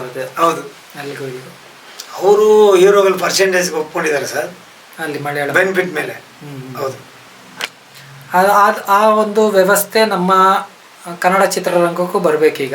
ಬರಬೇಕು. ಆ ವ್ಯವಸ್ಥೆ ಬಂದರೆ ಇಲ್ಲೂ ಒಂದು ನಿರ್ಮಾಪಕರಿಗೆ ಸ್ವಲ್ಪ ಅನುಕೂಲ ಆಗುತ್ತೆ. ಹೌದು, ಖಂಡಿತ ಸುಧಾರಣೆ ಆಗ್ಬೋದು. ಮುಂದಕ್ಕೆ ಏನಾರು 1-2 ನಿಂತ್ಕೋಬೋದು. ಮತ್ತೆ ಅವರು ಇನ್ನೊಂದು ವರ್ಷಕ್ಕೆ 1-2-3 ಸಿನಿಮಾ ಬರೋಂಗೆ ಆಗಬೇಕು, ದೊಡ್ಡ ನಟರದು. ಖಂಡಿತ. ಅಂದರೆ 3 ಬೇಡಿ, ಅಟ್ಲೀಸ್ಟ್ 2 ಮಾಡ್ರಿ, 2 ಜನ ಬರಲಿ, ಥಿಯೇಟ್ರ್ಗಳಿಗೆ ಬರಲಿ. ನಮ್ಮಲ್ಲಿರೋ ಏನು ಹೀರೋಗಳ ಪಟ್ಟ ಹಾಕ್ಕೊಂಡಿದ್ದಾರಲ್ಲ ವರ್ಷಕ್ಕೆ 2 ಮಾಡಲಿ ಸರ್, ಮತ್ತೆ ಗದ ವೈಭವ ಬರುತ್ತೆ ಒಂದು ರೇಂಜ್ಗೆ. ಅಂದರೆ ಸೋಲ್ನಿ ಗೆಲ್ಲಲಿ ಸರ್, ಒಂದು ರೇಂಜ್ಗೆ ಆರ್ಟಿಸ್ಟು ಒಂದು ಸ್ಟಾರ್ ಅಂತ ಇದ್ದಾಗ ಜನ ಬಂದೇ ಬರ್ತಾರೆ. ಇವತ್ತು ಕಲಾಸಪಾಲಿ ಹಾಕಿದ್ದಾರೆ ಸರ್, ಹಾಂ, ಏನೋ ಒಂದು 50, 150, 200 ರೇಂಜಿಗೆ ಟಿಕೆಟ್ ಹೋಗ್ತಾ ಇದೆ. ಹೊಸ ಹೀರೋಗಳ್ದು ಹಾಕಿದ್ದೀವಿ, ಬೋನಿ ಆಗ್ತಾಯಿಲ್ಲ, ಏನು ಮಾಡೋಣ ಹೇಳಿ. ಇವೆಲ್ದಾಗ ಈ ವಾರನೂ 3-4 ಸಿನಿಮಾ ಆಗಿದೆ, 10 ಜನನೂ ತೋರಿಸಿ ಸರ್. ಅಥವಾ ಪ್ರಚಾರದ ಕೊರತೆ ಆಗಿದೆ? ಖಂಡಿತ ಇಲ್ಲ, ಸೋಷಿಯಲ್ ಮೀಡಿಯಾ ಇದೆ ಇವತ್ತು, ಅದು ಆಟೋಮೆಟಿಕ್ ಆಗ್ತಾ ಇದೆ. ಬುಕ್ ಮೈ ಶೋ ನೋಡಿ ಆಡಿಯನ್ ಒಂದು ನಿರ್ಧಾರ ಮಾಡ್ತಾನೆ, ಇಂಥ ಕಡೆ ಇದೆ, ಇಂಥ ಕಡೆ. ನಾವು ಮೊದಲೆಲ್ಲ ಕುದುರೆ ಗಾಡಿಯಲ್ಲೆಲ್ಲ ಓಡಿಸಿ ಮೈಕಲ್ಲಿ ಇಟ್ಕೊಂಡು ಪ್ರಚಾರ ಮಾಡೋದು, ಆಮೇಲೆ ಬೀದಿಗೆ ಹೋಗಿ ಗೋಡೆಗಳ ಮೇಲೆ ಅಂಟಿಸೋದು ಮಾಡ್ತಾಯಿದ್ವಿ. ಈಗ ಏನಿಲ್ಲ ಸರ್, ನಾನು 6 ಗಂಟೆಗೆ ಶೋ ಮಾಡಬೇಕಾದ್ರೆ 3 ಗಂಟೆಗೆ ಒಂದು ಬುಕ್ ಮೈ ಶೋಲ್ಲಿ ಹಾಕ್ಬಿಟ್ರೆ ಸಾಕು ಸರ್, ಶೋ ಇಲ್ಲಿ ಚೇಂಜ್ ಆಗಿದೆ, ಬೇರೆ ಇದೆ ಅಂತ ಬರ್ತಾರೆ. ಆ ರೇಂಜ್ಗೆ ಡೆವಲಪ್ಮೆಂಟ್ ಆಗಿದೆ. ಹೌದೌದು, ಸೋಷಿಯಲ್ ಮೀಡಿಯಾ ಇದೆ, ಎಲ್ಲನೂ ಪ್ರಚಾರಕ್ಕೂ ಕೊರತೆ ಇಲ್ಲ. ಎಲ್ಲವೂ ಈಗ ಮನುಷ್ಯನಿಗೆ ಕೈಯಲ್ಲೇ ಸಿಗುತ್ತೆ ಎಲ್ಲನೂ, ಅಲ್ವಾ? ಈಗ ಹಾಗೆ ಸಿನಿಮಾನು ಸಹ ಬಂದ್ಬಿಡುತ್ತಲ್ಲ ಸರ್, ಹಂಗೆ ಬಂದ್ಬಿಟ್ಟೆ. ಮಾರನೇ ದಿನಕ್ಕೆ ಒಂದು ಆವರೇಜ್ ಮೂವಿ ಥಿಯೇಟ್ರಿಂದ ಕೈಯಲ್ಲೇ ಬಂದ್ಬಿಟ್ಟೆ ಸರ್, ಈ ರೇಂಜ್ಗೆ ಆಗಿರೋದು. ಅದ್ರ ಬಗ್ಗೆ ಏನು ನಿಮ್ಮ ಅಭಿಪ್ರಾಯ ಸರ್? ಏನು ಸರ್, ಈಗ ಟೆಲಿಗ್ರಾಮಲ್ಲಿ ಸಿನಿಮಾ ಮಾರನೇ ದಿನಕ್ಕೆ ಸಿನಿಮಾ ಬಂದ್ಬಿಡುತ್ತೆ ಸರ್. ಇವತ್ತಿನ ದಿನ ಏನು ಟೆಲಿಗ್ರಾಮು, ಅದು ಯಾವುದೋ ಪೊಲೀಸು, ಅದು ಇದು ಯಾವುದು ಇದೆಯಲ್ಲ, ನಮ್ಮ ಇಂಡಿಯಾದಲ್ಲಿ ಕೂತ್ಕೊಂಡು ಮಾಡ್ತಾ ಇಲ್ಲ ಸರ್, ಎಲ್ಲೆಲ್ಲೋ ಕೂತ್ಕೊಂಡು ಮಾಡ್ತಾ ಇದ್ದಾರೆ. ಇದನ್ನೆಲ್ಲ ನಮ್ಮ ಸ್ಟೇಟ್ ಗೌರ್ಮೆಂಟ್ ಅಲ್ಲ, ಸೆಂಟ್ರಲ್ ಗೌರ್ಮೆಂಟೇ ಮನಸ್ಸು ಮಾಡಬೇಕು. ಅದಕ್ಕೆ ಕೆಲವು ಸೆಂಟ್ರಲ್ ಗೌರ್ಮೆಂಟು ಆ್ಯಪ್ಗಳನ್ನ ಬ್ಯಾನ್ ಮಾಡಿದೆ. ಆ ರೀತಿ ಇಂಥವೆಲ್ಲ ಬ್ಯಾನ್ ಮಾಡಿಬಿಡಿ ಸರ್, ಆಗತ್ತೆ. ಗೂಂಡಾ ಕಾಯ್ದೆ ಇನ್ನೊಂದು ಸೆಕೆಂಡ್ರಿ. ಇವರು ಮನಸ್ಸು ಮಾಡಬೇಕು. ಸೆಂಟ್ರಲ್ ಗೌರ್ಮೆಂಟ್ ಮನಸ್ಸು ಮಾಡಿದರೆ ನಮ್ಮ ಇದನ್ನೆಲ್ಲ ಬ್ಯಾನ್ ಮಾಡಿ ಬಿಸಾಕ್ಬೋದು. ಒಂದು ಚಿತ್ರರಂಗಕ್ಕೂ ಅನುಕೂಲ ಆಗತ್ತೆ. ಇದನ್ನೆಲ್ಲ ಒತ್ತಡ ತರ್ಬೋದಲ್ವ ಸರ್? ಅದೊಂದೆಲ್ಲ ನೀವು ಮೊಬೈಲಲ್ಲಿ ನೋಡಿದ ತಕ್ಷಣ ಇದು ಬರಲ್ಲ. ಏನಂದರೆ ಒಂದು ಕಂಟೆಂಟ್ ಗೊತ್ತಾಗೋಗುತ್ತೆ. ಇನ್ನು ಅದಕ್ಕೆ ಯಾಕೆ ನಾನು ದುಡ್ಡು ಕೊಡು ಹೋಗ್ಬೇಕನ್ನೋದು ನಿರಾಸಕ್ತಿ ಹುಟ್ಟುತ್ತದೆ. ಅದೊಂದು 50% ಆದರೆ ಬೇರೆ ಇವೆಲ್ಲ ಇದಾವಲ್ಲ ಸರ್, ಈ ಎಲ್ಲ ಚಾನಲ್ಗಳು ಹಾಕಿ ಹೊಡಿತಾ ಇರ್ತಾರೆ. ಯಾವ ಲ್ಯಾಂಗ್ವೇಜ್ ಮೂವಿ ಬೇಕು, ಯಾವ ಥರ ಸೀರಿಯಲ್ ಬೇಕು ನಿಮಗೆ, ಯಾವುದೇ ಸಿನಿಮಾಗೂ ಏನು ಕಮ್ಮಿ ಆಗ್ತಾಯಿಲ್ಲ ಇವತ್ತಿನ ದಿನ. ಸೀರಿಯಲ್ಗಳು ಹೆಣ್ಮಕ್ಳು ಹೆಂಗಸರೆಲ್ಲ ಹೋಗಿ ಚೇಂಜ್ ಮಾಡಿ ಸೀರಿಯಲ್ ನೋಡ್ತಾ ಇರ್ತಾರೆ. ಅಲ್ಲಿ ಪಾಸ್ ಆಗೋಗ್ಬಿಟ್ರೆ ಈಗ ಟೈಮ್ ಪಾಸ್ ಆಗುತ್ತೆ. ಥಿಯೇಟ್ರ್ಗಳಿಗೆ ಯಾಕೆ ಬರ್ಬೇಕು ಸರ್? ಎಕ್ಸ್ಟ್ರಾರ್ನರಿ ಮೌತ್ ಪಬ್ಲಿಸಿಟಿ ಹೋಗಿ ಚೆನ್ನಾಗಿದೆ ಅಲ್ಲೇ ನೋಡ್ಬೇಕು ಅಂದಾಗ ಮಾತ್ರ ಬರ್ತಾ ಇದ್ದಾರೆ ಸರ್. ಆ ರೇಂಜಿಗೆ ಇದಾಗೋಗ್ಬಿಟ್ಟಿದೆ ಇವತ್ತಿನ ಸಿನಿಮಾ ಮಟ್ಟಕ್ಕೆ ಆಗೋಗ್ಬಿಟ್ಟಿದೆ ಸರ್. ಕನ್ನಡ ಚಿತ್ರರಂಗದ ಬಗ್ಗೆ ಎಲ್ಲ ಮಾತಾಡಿದ್ರೆ ಸರ್, ತಾವು ಚಿತ್ರದ ಮಂದಿರದ ಮಾಲೀಕರು ತುಂಬ ಕಷ್ಟದಲ್ಲಿದ್ದಾರೆ ಅಂತಲೂ ಸಹ ಹೇಳ್ತಿದ್ದೀರಿ. ಖಂಡಿತ ಸರ್. ಇವತ್ತು ಚಿತ್ರ ಮಂದಿರದ ನೆಕ್ಸ್ಟ್ ಮುಂದಿನ ಭವಿಷ್ಯಗಳು ಹೆಂಗಿರುತ್ತೆ ಸರ್? ಅದೇ ಹೇಳಿದ್ನಲ್ಲ ಸರ್, ಕಾಲನೇ ನಿರ್ಣಯ ಮಾಡಬೇಕು. ನಾವಂತೂ ಕನ್ಫ್ಯೂಷನ್ ಆಗೋಗ್ಬಿಟ್ಟಿದ್ದೀವಿ. ಯಾವ ರೀತಿ ನಡೆಸಬೇಕು, ಮುನ್ನುಗ್ಗಬೇಕು ಅನ್ನೋದೇ ಗೊತ್ತಾಗ್ತಾ ಇಲ್ಲ. ಬಟ್ ನಾನೊಬ್ಬನಲ್ಲ ಸರ್, ಎಲ್ಲರ ಸ್ಥಿತಿ ಇದೆ. ಎಲ್ಲರ ಸ್ಥಿತಿ ಎಲ್ಲರೂ ನಿರ್ಮಾಪಕನಿಗೂ ದುಡ್ಡು ಆಗ್ತಾ ಇಲ್ಲ. ಒಬ್ಬ ಡಿಸ್ಟ್ರಿಬ್ಯೂಟರ್ ಅಂತೂ ಇಲ್ಲದೆ ಆಗೋಗ್ಬಿಟ್ಟವ್ರೆ. ಸಿನಿಮಾ ಮಾಡಿದವ್ರೆ ಡಿಸ್ಟ್ರಿಬ್ಯೂಷನ್ ಮಾಡಬೇಕಾಗಿ ಬರ್ತಾ ಇದೆ ಸರ್. ಈಗ ಡಿಸ್ಟ್ರಿಬ್ಯೂಷನ್ ಕೊರತೆ ಯಾಕೆ ಎದ್ದು ಕಾಣ್ತಿದೆ? ಇಲ್ಲ ಸರ್, ಈಗ ಯಾವ್ದಾರ ದುಡ್ಡಾದರೆ ನೆಕ್ಸ್ಟ್ ಮೂವಿ ಮಾಡ್ತಾರೆ. ಯಾವುದೂ ದುಡ್ಡಾಗಿಲ್ಲ ಅಂದಮೇಲೆ ಏನು ಮಾಡ್ಬೇಕು ಹೇಳಿ? ನಿರ್ಮಾಪಕನೇ ಡಿಸ್ಟ್ರಿಬ್ಯೂಷನ್ ಮಾಡ್ತಾ ಇದ್ದಾರೆ ಈಗ. ಇಲ್ಲ ಹಂಗೆ ಹೌದೌದು ಅಲ್ವಾ? ಮುಂಚೆ ಒಂದು ಸಿನಿಮಾ ಅನೌನ್ಸ್ ಆಗ್ತಿದ್ದಂಗೆ ನಾವು ನೋಡುವಂಗೆ ಸಿನಿಮಾ ಅನೌನ್ಸ್ ಆಗ್ತಾ ಇದೆ ಅಂದಕ್ಕೆ ಅದಕ್ಕೊಂದು ಅಡ್ವಾನ್ಸ್ ಒಬ್ಬ ಡೈರೆಕ್ಟ್ರು ಒಬ್ರು ನಿರ್ಮಾಪಕರು ಸೇರಿಬಿಟ್ರೆ ಇಬ್ರು ಡಿಸ್ಟ್ರಿಬ್ಯೂಟರ್ ಕಡೆಯಿಂದ ಒಂದಷ್ಟು ಅಮೌಂಟ್ ಬರೋದು, ಅಲ್ಲಿಂದ ಸ್ಟಾರ್ಟ್ ಆಗೋದು ಇಬ್ರು. ಇದು ಜರ್ನಿ ಸ್ಟಾರ್ಟ್ ಆಗ್ತಾಯಿತ್ತು, ಸಿನಿಮಾ ಶುರು ಆಗ್ತಿತ್ತು. ಇಲ್ಲವಲ್ಲ, ಈಗ ಫಸ್ಟ್ ಕಾಪಿ ಬಂದು ಸೆನ್ಸಾರ್ ಆಗಿ ಸಿನಿಮಾ ಥಿಯೇಟ್ರಲ್ಲಿ ಹಾಕಿ ತೋರಿಸಿದ್ರು ಅವ್ರಿಗೆ ಇಷ್ಟ ಬಂದರೆ ನೋಡೋಣ ಅಂತಾರೆ. ಇಲ್ಲಾಂದರೆ ಯಾರು ದುಡ್ಡು ಕೊಟ್ಟು ತಗೊಂಡು ರಿಲೀಸ್ ಮಾಡೋಂಥ ಪುಣ್ಯಾತ್ಮನೇ ಇಲ್ಲ. ಇಲ್ಲ. ದೊಡ್ಡದಾಗಲಿ ಚಿಕ್ಕದಾಗಲಿ ಭಾರಿ ಇದು ಒಂದು ಹೊಡೆತ ಆಗಿದೆಯಾ ಸಿನಿಮಾ ನಿರ್ಮಾಪಕರಿಗೆ? 100% ಅಲ್ವಾ? 100%. ಯಾಕಂದ್ರೆ ಯಾರೋ ಒಬ್ಬ ಡಿಸ್ಟ್ರಿಬ್ಯೂಟರ್ ಒಬ್ಬ ಇದಾನೆ ಅನ್ನೋ ಒಂದು ಧೈರ್ಯ ಇರ್ತಿತ್ತು. ನಮ್ಮ ಸಿನಿಮಾ ಡಿಸ್ಟ್ರಿಬ್ಯೂಟರ್ ಕಂಪನಿಗಳೇ ಇರ್ತಾಯಿತ್ತು, ಕಂಪ್ನಿ ಕೊಂಡ್ಕೊಳ್ತಾರೆ ಅನ್ನೋ ಒಂದು ಧೈರ್ಯ ಇತ್ತು. ಈಗ ಅದೊಂದೆಲ್ಲೋ ಗ್ಯಾಪ್ ಆಗಿರೋದು ಒಂದು ಚಿತ್ರರಂಗಕ್ಕೂ ಹೊಡ್ತಾ ಅಂತ ಕಾಣುತ್ತೆ. 90% ಅದು ಹೊಡ್ತಾ ಇದೆ ಅಲ್ವಾ? ಹೌದು. ಆ ಡಿಸ್ಟ್ರಿಬ್ಯೂಟರ್ಗಳೆಲ್ಲ ಸ್ವಲ್ಪ ಮನ್ಸು ಮಾಡಿದ್ರೆ ಮತ್ತೆ ಆಗ್ಬೋದಾ? ಇಲ್ಲ, ಅವ್ರಿಗೆ ಆಗ್ತಾ ಇಲ್ಲ, ಮಾಡೋಕ್ಕಾಗ್ತಾ ಇಲ್ಲ. ಅವರು ಏನಾರ ತಗೊಂಡು ಲಾಭ ಗಳಿಸ್ತಾ ಇದ್ರೆ ಯಾಕೆ ಮುಚ್ತಾ ಇದ್ರಿ ಹೇಳಿ ಸರ್. ನಾನು ಯಾವುದೋ ಒಂದು ಮಾಡ್ತಾ ಇರ್ತೀನಿ, ನನಗೆ ಒಳ್ಳೆ ಲಾಭ ಇದ್ದರೆ ನಾನು ಯಾಕೆ ಅದನ್ನು ಡಿಸ್ಟರ್ಬ್ ಮಾಡ್ತೀನಿ, ಮುಚ್ಚಕ್ಕೆ ಹೋಗ್ತೀನಿ, ಬೇರೆ ಅದಕ್ಕೆ ಯಾಕೆ ಹೋಗ್ತೀನಿ ಅಲ್ವಾ? ಹಂಗಾಗಿ ಇಲ್ಲ, ಸಿಗ್ತಾ ಇಲ್ಲ, ಫಲ ಸಿಗ್ತಾ ಇಲ್ಲ. ಯಾಕಂದರೆ ಈ ನಮ್ಮ ಭಾಷೆಗಳಿಗೆ ಅತಿ ಹೆಚ್ಚಾಗಿ ಕೊಟ್ಟು ಇಲ್ಲಿ ತೊಗೊಳೋದಕ್ಕಿಂತ ಮೊನ್ನೆ ಕೇಳ್ದಂಗೆ ಒಂದು ತೆಲುಗು ಸಿನಿಮಾನ ಅತ್ಯಂತ ಹೆಚ್ಚು ಕೊಟ್ಟು ತೊಗೊಂಡಿದ್ದಾರೆ ಕರ್ನಾಟಕಕ್ಕೆಲ್ಲ ಡಿಸ್ಟ್ರಿಬ್ಯೂಷನ್ ಅಂತ ಹೇಳಿದ್ದೀವಿ.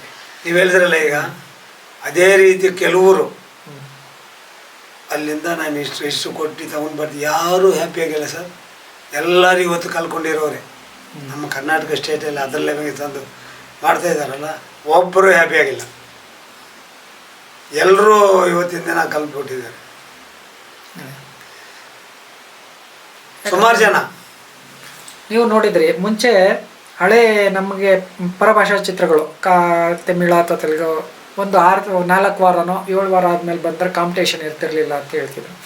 ಈಗ ಸಿನಿಮಾಗಳಿಗೆ ಆ ಥರದಲ್ಲಿ ಏನಾದರೂ ನಮಗೆ ಕಾಂಪಿಟೇಷನ್ ಆಗದಿರಂಗೆ ಒಂದು ಚಿತ್ರರಂಗಕ್ಕೆ ಕನ್ನಡ ಸಿನಿಮಾಗಳು ಇಷ್ಟು ಬರ್ಬೋದು ಅನ್ನೋದು ಒಂದು ಚಿತ್ರರಂಗನ ಅಥವಾ ನೀವು ವಾಣಿಜ್ಯ ಮಂಡಳಿಯವರು ಎಲ್ಲ ಮಾಡ್ಬೋದಾ ಅಲ್ವಾ? ಅದು ಈಗ ಮಾಡೋಕ್ಕಾಗಲ್ಲ ಸರ್. ಇವತ್ತಿನ ಸಿಚುವೇಶನ್ ಆಗಿದೆ ಅಂದರೆ ಪ್ರೊಡಕ್ಷನ್ ಜಾಸ್ತಿ ಆಗಿದೆ. ರಿಲೀಸ್ ಆದ ತಕ್ಷಣ ನೀವು ಹೇಳ್ದಾಗ ಎಲ್ಲದರಲ್ಲೂ ಬರ್ತಾ ಇದೆ. ಅವರು ಒಂದು ವಾರ ಬಿಟ್ಕೊಂಡು ಇಲ್ಲಿ ಬಂದರೆ ಬೋನಿ ಆಗಲ್ಲ, ಬೋನಿ ಆಗಲ್ಲ. ಆಲ್ರೆಡಿ ಮೊಬೈಲ್ ಬರುತ್ತೆ. ಇದೆಲ್ಲ ಮೀರಿ ನಾವು ಅದಕ್ಕೆ ಒಂದು ನಿಯಮವಾಗಲಿ ಮಾಡಿದ್ರೇ ಒಂದು ಕಾಂಪಿಟೇಷನ್ ಕಮಿಷನ್ ಇದಂತೇಳಿ ಸುಪ್ರೀಂ ಕೋರ್ಟಲ್ಲಿ ಒಂದಿದೆ, CCI, ಅದು ನಮ್ಮ ಮೇಲೆ ಬರುತ್ತೆ. ಒಬ್ಬರ ಹಕ್ಕಿಗೆ ನಾವು ಸ್ತುತಿ ಮಾಡಂಗಿಲ್ಲ, ನಿಮ್ಮ ರೈಟ್ಸೇ ನಾನು ಕಿತ್ಕೊಳ್ಳಂಗಿಲ್ಲ. ನಿಮ್ಮದು ಪದಾರ್ಥ ನೀವೇನು ಬೇಕಾದ್ರೆ ಮಾಡ್ಕೋಬೋದು. ನೀವು ಇಷ್ಟು ವಾರ ಬಿಟ್ಟು ಬಾ ಅಂತ ಹೇಳೋಕ್ಕಾಗಲ್ಲ. ನಾನು ರೈಟಿಂಗಲ್ಲಿ ಒಂದು ಲೆಟ್ರ್ ಕೊಡೋಕ್ಕಾಗಲ್ಲ, ಯಾವುದೇ ಚಾಂಬರ್ ಮುಖಾಂತರ ಆಗಲಿ ಇನ್ನೊಂದಾಗಲಿ. ಅದು ದೊಡ್ಡ ಭೂತ ಇದೆ ನಮ್ಮ ಮೇಲೆ. ಲ್ಯಾಂಗ್ವೇಜ್ ಪ್ರಶ್ನೆ ಅಂತಲ್ಲ, ಯಾವುದೆಲ್ಲದಕ್ಕೂ ನಾನು ಅಡ್ಡಿಪಡಿಸಂಗೇ ಇಲ್ಲ. ಯಾವುದಕ್ಕಾರ ನಾವು ಇದು ಮಾಡಿದ್ರೆ ಆಗಲೇ ಅವರು ಕೇಸ್ ಫೈಲ್ ಮಾಡ್ಬೋದು. ಅಂದರೆ ಇದಕ್ಕೆಲ್ಲ ಕಾರಣ ಏನಪ್ಪ ಅಂದರೆ ಒಳ್ಳೆ ಸಿನಿಮಾ ಮಾಡಿ ಜನಕ್ಕೆ ಇಷ್ಟ ಆಗೋವಂಥ ಸಿನಿಮಾ ಮಾಡಿ ಆಟೋಮೆಟಿಕ್ ಆಗಿ ಜನ ಬರ್ತಾರೆ. ಎಲ್ಲೂ ನಾವು ಸೋಲೋ ಅನ್ನೋದು ಅದು ಯಾರ ಕೈಯಲ್ಲಿದೆ ಸರ್? ಒಬ್ಬರು ನಿರ್ಮಾಪಕರು, ಒಬ್ಬರು ಡೈರೆಕ್ಟ್ರು, ಒಬ್ಬರು ಆರ್ಟಿಸ್ಟು, 3 ಜನ ಸೇರಿದರೆ ಅವ್ರು ಮನಸ್ಸು ಮಾಡಿದರೆ, ನಮ್ಮ ಆರ್ಟಿಸ್ಟು ಅವ್ರ ಕೈ ಜೋಡಿಸಿದರೆ ಮಾಡ್ಬೋದು ಅಂತ ನಾನು ಅಂದ್ಕೊಂಡಿದ್ದೀನಿ. ಖಂಡಿತ ಸರ್. ಅಷ್ಟೆಲ್ಲ ಇಷ್ಟು ಸುಧಾರಣೆ ಆಗೇ ಆಗತ್ತೆ ಸರ್. ನಾವು ಚಿಕ್ಕಂದಿನಿಂದ ನೋಡ್ತಾ ಇದ್ದೀನಿ ಸರ್. ಇದು ಹೆಂಗಂದರೆ ಇಂಡಸ್ಟ್ರಿ ಮಾತ್ರ ಒಂದು 5 years 6 years ಒಂದು ರೇಂಜ್ ಬೂಮ್ ಆಗ್ತಾ ಇರ್ತದೆ. ರಿಯಲ್ ಎಸ್ಟೇಟ್ ಅಷ್ಟೇ ಬೂಮ್ ಆಗ್ತಾ ಇರ್ತದೆ, ಸ್ಲೋ ಆಗುತ್ತೆ, ಬೂಮ್ ಆಗ್ತದೆ, ರನ್ನಿಂಗ್ ಆಗ್ತಾ ಬಂತು. ಇತ್ತೀಚೆಗೆ ಯಾಕೋ ಫುಲ್ಲು ಏನೋ ಮಾಡ್ಬೇಕಂತೆಲ್ಲ ಮಾಡಿದ್ದೀನಿ ಸರ್. ಸಾಧನೆ ನಾನು ನನ್ನ ಲೈಫ್ಗೆ ಏನು ನಾವು ಅಂದ್ಕೊಂಡಿದ್ವಿ ಖಂಡಿತ ಎಲ್ಲವನ್ನೂ ಮಾಡಿದ್ದೀನಿ ಸರ್. ಸಂತೋಷವಾಗಿದೆ. ನಾನೊಬ್ಬ ಅಧ್ಯಕ್ಷ ಆಗಬೇಕಾಗಿತ್ತು, ಆಗಿದ್ದೀನಿ. ಸಂಪೂರ್ಣ ನಮ್ಮ ಇಂಡಸ್ಟ್ರಿಗೆ ಬಂದಿದ್ದಕ್ಕೆ ಸಂಪೂರ್ಣವಾಗಿ ಎಂಜಾಯ್ ಮಾಡಿದ್ದೀನಿ. ತೃಪ್ತಿ ತಂದಿದೆ, 100ಕ್ಕೆ 100 ಪಾಲು ತೃಪ್ತಿ ಆಗಿದೆ ನಮಗೆ. ಆಗಿದ್ದು ಚಿತ್ರರಂಗ ನಿಮ್ಗೆ ಕೊಟ್ಟಿದೆ. ಇವತ್ತೂ ನಿಂತಿದ್ದ ಮೇಲೇನು ದಿನ ನಾನು ಏನೋ ಒಂದು ಚಿತ್ರರಂಗದಲ್ಲಿ ಮಾಡಲೇಬೇಕು ಅಂತೇಳಿ ಒಂದು ಸ್ಟುಡಿಯೋ ಮಾಡೋಕ್ಕೆ ಹೊರಟಿದ್ದೀನಿ. ಅದ್ಭುತ. ಎಲ್ಲಿ ಮಾಡ್ತಾ ಇದ್ದೀರಾ ಸರ್? ಲಕ್ಷ್ಮೀಪುರ ಅಂತ, ರಾಮನಗರ ಟು ಮಾಗಡಿ ರೋಡ್ ಮಧ್ಯದಲ್ಲಿ ಒಂದಿದೆ, ಅಲ್ಲೊಂದು 30 ಎಕರೆಯಲ್ಲಿ ಮಾಡ್ತಾಯಿದ್ದೀನಿ ಸರ್. ಫ್ಲೋರು ಮಾಡ್ತಾಯಿದ್ದೀನಿ, ಫ್ರೀ ವೆಟ್ ಸೂಟು, ಸೀರಿಯಲ್ಗೆಲ್ಲ ಸೂಟ್ ಮಾಡೋಕ್ಕೆ, ಒನ್ ಡೇ ಟ್ರಿಪ್ಗೆಲ್ಲ ಹೋದರೆ ಒನ್ ಡೇ ಫುಲ್ ಎಂಜಾಯ್ಮೆಂಟ್ ಅಲ್ಲಿ ಮಾಡೋ ಥರ, ಬೋಟಿಂಗು, ಕೆರೆ ಏನೇನೋ ಮಾಡ್ತಾಯಿದ್ದೀನಿ. ಅದಾದಮೇಲೆ ತಮ್ಮನ್ನ ಒಂದ್ಸಲಿ ಆಹ್ವಾನ ಮಾಡ್ತೀನಿ, ಬನ್ನಿ. ಖಂಡಿತ ಸರ್. ತಾವು ನೋಡಿದ್ರಿ ಅಂತ. ಈಗ ವರ್ಕ್ ಸ್ಟಾರ್ಟಿಗೆ 8 ತಿಂಗಳಾಗಿದೆ, ನಡೀತಾ ಇದೆ ವರ್ಕ್, ನಡೀತಾ ಇದೆ. ಚಿತ್ರರಂಗವಂತೂ ಬಿಡೋದೇ ಬಿಡಲ್ಲ. ಕಾರಣ ಏನಂದರೆ ನಮ್ಮ ವೈಫು ಹೆಸರಲ್ಲಿ ಥಿಯೇಟ್ರ್ ಇದೆ, ನನ್ನ ಹೆಸರಲ್ಲಿ ಥಿಯೇಟ್ರ್ ಇದೆ, ನನ್ನ ಮಗನ ಹೆಸರಲ್ಲಿ ಥಿಯೇಟ್ರ್ ಇದೆ, ಇನ್ನೊಬ್ಬ ಆರ್ಟಿಸ್ಟು. ಅವ್ನು ನಾನು ಮಾಡಿಲ್ಲ ಅಂದರೆ ಯಾರೊಬ್ಬರು ಒಂದು ಸಣ್ಣ ಬಣ್ಣ ಸಿನಿಮಾಗಳು ಮಾಡ್ಕೊಂಡು ಹೋಗ್ತಾ ಇದ್ದಾರೆ. ನಾವೆಲ್ಲಿ ಇನ್ನು ಸಿನಿಮಾ ರಂಗ ಬಿಡೋದು? ಮೆಜೆಸ್ಟಿಕ್ಕಲ್ಲಿ ಒಂದು ಗಾಂಧಿನಗರದಲ್ಲಿ ಒಂದು ಆಫೀಸ್ ಇದೆ, ಫೋನ್, ಅದೇನು ಬಾಡಿಗೆ ಕಟ್ಟಬೇಕಾಗಿಲ್ಲ. ನಾವು ಯಾವ್ದಾರು ಮೂವಿ ಮಾಡಿದ್ರೆ ಡಿಸ್ಟ್ರಿಬ್ಯೂಷನ್ ಮಾಡೋಕ್ಕೂ ಆಫೀಸ್ ಇದೆ. ಹಾಗಾಗಿ ಚಿತ್ರರಂಗ ಬಿಡಲ್ಲ, ಆದರೆ ಅದನ್ನು ಏನು ಅಂತೇಳಿ ಮುಂದಕ್ಕೆ ಏನಾಗತ್ತೆ ಅನ್ನೋದು ನನಗೂ ಗೊತ್ತಾಗ್ತಾ ಇಲ್ಲ. ಈಗ ನಿಮ್ಮ ಮಗ ಅವರು ಸಿನಿಮಾ ಮಾಡ್ತಾ ಇದ್ದಾರೆ ಅಂತ ಅಂದಲ್ಲ ಸರ್, ಇಬ್ಬರು ಮಕ್ಕಳಲ್ವಾ ನಿಮ್ಗೆ? ಹೌದು ಸರ್. ಎಷ್ಟು ಜನ ಮಕ್ಕಳು ಸರ್ ತಮಗೆ? ನನಗೆ 3 ಜನ. ದೊಡ್ಡವರು ಮಗಳು ಹೌಸ್ ವೈಫು, ಎರಡನೇವನು ಇಂಜಿನಿಯರ್, ಸಿವಿಲ್ ಇಂಜಿನಿಯರು. ಅವನು ಥಿಯೇಟ್ರ್ಗಳು ನೋಡ್ಕೊಳ್ತಾನೆ, ಪ್ಲಸ್ ಕನ್ಸ್ಟ್ರಕ್ಷನ್ ಬಿಸ್ನೆಸ್ ಇದೆ, ಮೊದಲಿಂದ ಇದೆ ನಮ್ಮದು. ಅದು ನಂಗೆ ನಡೀತಾ ಇದ್ದ. ಈಗ ಫಿಲ್ಮ್ ಚಾಂಬರಲ್ಲಿ ವೈಸ್ ಪ್ರೆಸಿಡೆಂಟ್ ಆಗಿದ್ದಾನೆ. ಇನ್ನೊಬ್ಬ ಪ್ರಸ್ತುತ ಇದ್ದಾರೆ ಅವರು? ಹೌದು, ಪ್ರೆಸಿಡೆಂಟ್ ಆಗಿದ್ದಾರೆ. ಪ್ರೆಸೆಂಟ್ ವೈಸ್ ಪ್ರೆಸಿಡೆಂಟ್ ಆಗಿದ್ದಾನೆ. ಅವ್ರ ಹೆಸರು ಕಿಶೋರ್ ಕುಮಾರ್. ಕಿಶೋರ್ ಕುಮಾರ್ ನಿಮ್ಮ ಅಂದರೆ ಎರಡನೇ ಮಗ? ಮೂರನೇ ಮಗ? ಮೊದಲನೇ ಮಗ. ಎರಡನೇ ಮಗ ಬಂದು ರವಿಕಿರಣ್ ಅಂತ. ರವಿಕಿರಣ್ ಅವರು ಈಗ ಚಿತ್ರನಟರಾಗಿದ್ದಾರೆ. ಹೌದೌದು ಅಲ್ವಾ? ತಾರಕಾಸುರ ಮಾಡಿದ್ದು ಇವರೇನಾ? ನಮ್ಮ ಓನ್ ಬ್ಯಾನರಲ್ಲಿ ಮಾಡಿದ್ವಿ. ಅವನೇ ಇವರು ಯಾರೋ ರವಿಕಿರಣ್ ರವಿಕಿರಣ್ ಮಾಡಿದ್ರು. ಸಿಂಗಮ್ 2 ಅಲ್ಲಿ ವಿಲನ್ ಹಾಂ ಡ್ಯಾನಿಸ್ ಅಪ್ಪನಿ ಅಂತ ಇದ್ದ. ಅವನು ನಾವು ಇಂಗ್ಲೆಂಡಿಂದ ಖರ್ಚು ಮಾಡಿಸಿದ್ವಿ ಅವನ ಜೊತೆಗೆ. ಒಳ್ಳೆ ರೆಸ್ಪಾನ್ಸ್ ಬಂತು. ಸ್ವಲ್ಪ ಟೈಮ್ ಬೇಡ, ಅಂಬರೀಷು ಇದಾಗಿದ್ರು, ನಮ್ಮದು ಆಡಿಯೋ ರಿಲೀಸ್ ಮಾಡಿದ್ರು. ಇದರಲ್ಲಿ GT ಮಲೆಯಲ್ಲಿ ಸಿನಿಮಾ ನೋಡ್ತೀವಿ ಅಂತ ಹೇಳಿದ್ರು ಸೋಮವಾರ. ನಮ್ಮದು ಫ್ರೈಡೇ ರಿಲೀಸ್ ಆಯಿತು. ಸೋಮವಾರ ಬಂದ್ಬಿಡ್ತಾವೆ, ಸಾಯಂಕಾಲ ಬುಕ್ ಮಾಡು ಅಂದಿದ್ರು. ಅವರು ನನ್ನ ಲೈಫಲ್ಲಿ ಒಂದು ರೇಂಜ್ಗೆ ನಮಗೆ ಎಲ್ಲೋ ಹೋದಾಗ ಅಷ್ಟು ಗೌರವ ಕೊಡ್ತಾಯಿದ್ರು. ಥಿಯೇಟ್ರ್ ಓನರ್ ಅಂತನೋ ಬೇರೆ ಇನ್ನೇನೋ. ಯಾಕಂದರೆ ನಾನು ಕೆಲವು ಸಮಯದಲ್ಲಿ ನನಗೆ ರೈಫಲ್ ಬೇಕಾಗಿತ್ತು. ನಮ್ಮ ಅನಂತು ಕರ್ಕೊಂಡು ಹೋದರು ಅವ್ರ ಹತ್ರ. ಈ ಥರ ನಾನೊಂದು ಥಿಯೇಟ್ರಲ್ಲಿ ಮಾಡಿದ್ದೀನಿ, ಹೋಗ್ತಾ ಬರ್ತಾ ಸ್ವಲ್ಪ ಸೇಫ್ ಇಲ್ಲ ಅಂದಿದ್ದಕ್ಕೆ DCP ಒಬ್ಬರಿಗೆ ಫೋನ್ ಮಾಡಿ ಲೈಸೆನ್ಸ್ಗೆ ಫೋನ್ ಮಾಡಿದರು. ಆ ಥರ ಪರಿಚಯ. ಆಮೇಲೆ ರಾಕ್ಲೈನು ನಮ್ಮ ಇವರು ದೊಡ್ಡಣ್ಣ, ಅವರು ವೈಫು ಎಲ್ಲರೂ ಬಂದಿದ್ರು ನಮ್ಮ ಆಡಿಯೋಗೆ. ನಂದು ಈ ಡೇಟ್ಗನ ರಿಲೀಸ್ ಅಂದರೆ ಸೋಮವಾರ ಸಾಯಂಕಾಲ ಇದು ಮಾಡೋ. GT ಮಲ್ಲಿಗೆ ದುಡ್ಡು ಕೊಟ್ಟಿದ್ದೆ ಒಂದು ಶೋಗೆ, ಅಲ್ಲಿ ತೋರ್ಸೋಣ ಅಂತ. ನಮ್ಮ ಅದೃಷ್ಟ ಶನಿವಾರ 4:15 ಗೊತ್ತಾಯ್ತು ನಮಗೆ. ಮತ್ತು ಭಾನುವಾರ ಸೋಮವಾರ ನಾನು ಚೇಂಬರಲ್ಲಿ ಇದ್ದೀನಿ. ನಾನು ಇದಾಗಿದ್ಕೊಂಡು ನಮ್ಮ ಮೂವಿ ಇದಂತ ಹೇಳ್ಬಿಟ್ಟು ನಾವು ಇದು ಮಾಡಬಾರ್ದಲ್ಲ. ಸೆಂಟ್ರಲ್ ಮಿನಿಸ್ಟರ್ ಆಗಿದ್ರು ಅವರು. ಅದಕ್ಕೆ 3 ದಿನ ಕಂಪ್ಲೀಟ್ ಬಂತು. ಅದು ಸ್ವಲ್ಪ ಓಡ್ತಾ ಇತ್ತು ಸಿನಿಮಾ. ಗುರುವಾರನೇ ಇದು ಬಂದ್ಬಿಡ್ತು ರಜನಿಕಾಂತ್ ಅವ್ರದ್ದು ಇದು ಬಂತು 2.0.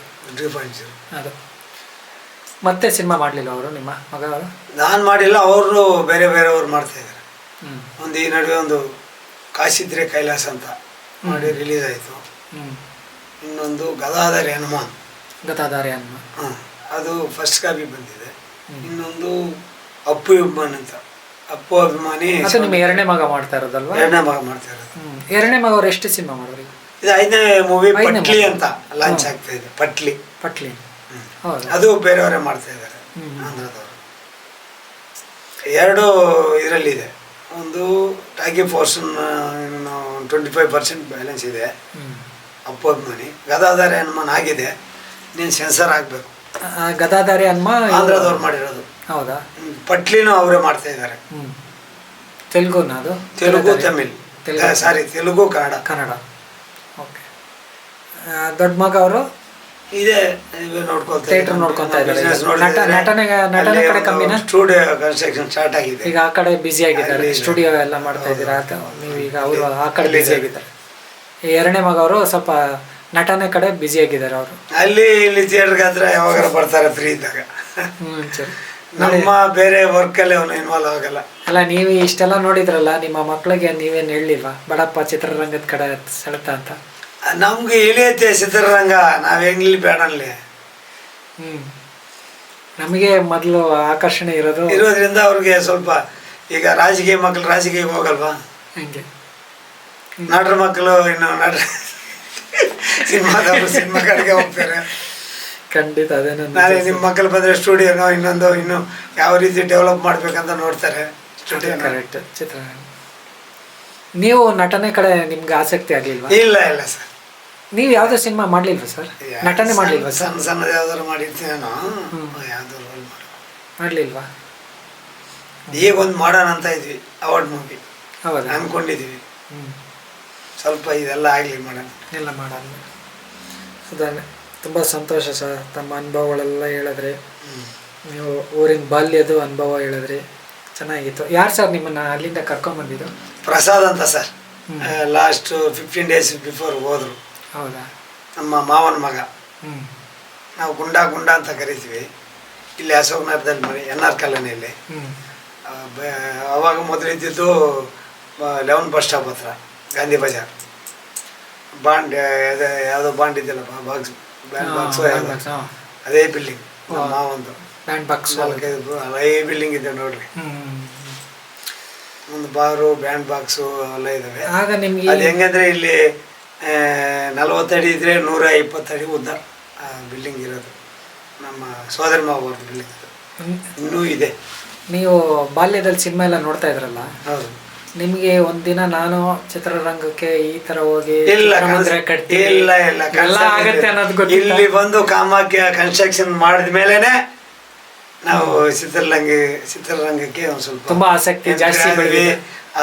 ಅಲ್ಲಿ ಹೋದಾಗ ಸಿಚುವೇಶನ್ ಅಲ್ಲಿ KCN ಇದ್ರು, ಅಧ್ಯಕ್ಷರಿದ್ರು. ನಾವು ಒಂದಿನ ಏನಾರು ಇಲ್ಲಿ ಮೆಂಬರ್ ಆಗಲೇಬೇಕು ಅಂತೆಲ್ಲ ಆಗಿದ್ವಿ. ಆ ರೇಂಜ್ಗೆ ಹೋಗಿ ಅಧ್ಯಕ್ಷನೂ ಆಗಿದ್ವಿ. ಚಿತ್ರರಂಗದಲ್ಲಿ ನನ್ನ ಲೈಫಲ್ಲಿ ಏನೇನು ಅನ್ಕೊಂಡಿದ್ರು ಎಲ್ಲವನ್ನೂ ಅನುಭವಿಸಿದ್ವಿ. 100ಕ್ಕೆ 100 ಮಾರ್ಕ್ಸ್ ಆಗ್ಬೋದು. ತೃಪ್ತಿದಾಯಕವಾಗಿದೆ ನಿಮ್ಗೆ? ತೃಪ್ತಿದಾಯಕವಾಗಿದೆ. ಸೋಲೋ ಗೆಲುವು ಸೆಕೆಂಡ್ರಿ, ಬಟ್ ಅದು ಬಿಡ್ರಿ, ಅದು ಅಂದ್ರೆ ಅವು ಇರ್ಲೇಬೇಕು. ಅವೆಲ್ಲ ಸೋಲಿಲ್ಲ ಅಂದ್ರೆ ಗೆಲುವು ಮಜಾ ಏನಿದೆ? ಅದು ಕರೆಕ್ಟ್. ಈಗ ಬೆಳಕಂದ್ರೆ ನೆರ್ಲು ಇರ್ಲೇಬೇಕು. ನೆರ್ಲೇ ಇದ್ರೆ ನಿಮ್ಗೆ ಬೆಳಕಿಗೆ ವ್ಯಾಲ್ಯೂ ಏನಿದೆ? ಕತ್ಲಿಗೆ ವ್ಯಾಲ್ಯೂ ಇರಲ್ಲ ಅಲ್ವಾ? ಕತ್ಲು ಮುಗಿದ್ಮೇಲೆ ಬೆಳಕು ಬಂದೇ ಬರುತ್ತೆ. ಅದು ಜೀವನದಲ್ಲಿ ಸಹಜ. ಬಹಳ ಖುಷಿ ಆಯ್ತು ಸರ್. ಅಂದ್ರೆ ನಿಮ್ಮ ಈ ಸಿನಿಮಾ ರಂಗಕ್ಕೆ ಒಂಥರ ಶ್ರೀನಿವಾಸ್ ಅವ್ರ ಕಾರಣನಾ? ಹೌದೌದು, KV ಶ್ರೀನಿವಾಸ್ ಅಂತ. ಈಶ್ವರಿ ಈಶ್ವರಿ ಚಿತ್ರಮಂದಿರದ ಮಾಲೀಕರು ಅವರೇ ನಿಮ್ಗೆ ಸ್ಫೂರ್ತಿ. ಅವ್ರ ಕಾರಲ್ಲಿ ಕೂತ್ಕೊಂಡು ಜೊತೆಯಲ್ಲಿ ಹೋಗ್ತಾ ಇದೇ ವಿಷಯಗಳು ಮಾತಾಡ್ತಾ ಇಲ್ಲಿಗೆ ಆಕರ್ಷಣೆ ಅದೇ. ನೀವು ಚಿತ್ರರಂಗದ ಕಡೆ ಆಕರ್ಷಣೆ. ಹೌದು. ಶ್ರೀನಿವಾಸ್ ಗೊತ್ತು, ತುಂಬಾ ಪರಿಚಯ ಇದ್ದಾರೆ ಶ್ರೀನಿವಾಸ್. ಮಾತಾಡ್ತೀವಿ ಸಿಕ್ಕಾಗೆಲ್ಲ. ಬೆಳಗ್ಗೆ ನಮ್ಮ ಸಿಕ್ಕಿದ್ದ. ಹೌದಾ? ಟೆಂಪಲ್ ಮಾಡಿದ್ದಾರೆ ಅಲ್ಲಿ. ಹೌದು, ಟೆಂಪಲ್ ಮಾಡಿದ್ದಾರೆ. ಆ ಕಡೆ ಸ್ವಲ್ಪ ಭಗವಂತನ ಕಡೆ ಒಲವು ಜಾಸ್ತಿ ಆಗಿದೆ. ಒಲವು ಜಾಸ್ತಿ. ಪಾಪ ಕೇಳಲು ಏನು ಹೇಳ್ಬೇಕೋ ಗೊತ್ತಿಲ್ಲ. ಸ್ವಲ್ಪ ಪ್ರಾಬ್ಲಮ್ ಫೇಸ್ ಮಾಡಿ ಅದೇನೋ ಬಿಲ್ಡಿಂಗ್ ಎಲ್ಲ ಪ್ರಾಬ್ಲಮ್ ಇದೆ. ಇರ್ಲಿ, ಅದೆಲ್ಲ ಮನುಷ್ಯನಿಗೆ ಆಗೋದೆ. ಮನುಷ್ಯನಿಗೆ ಸಹಜ.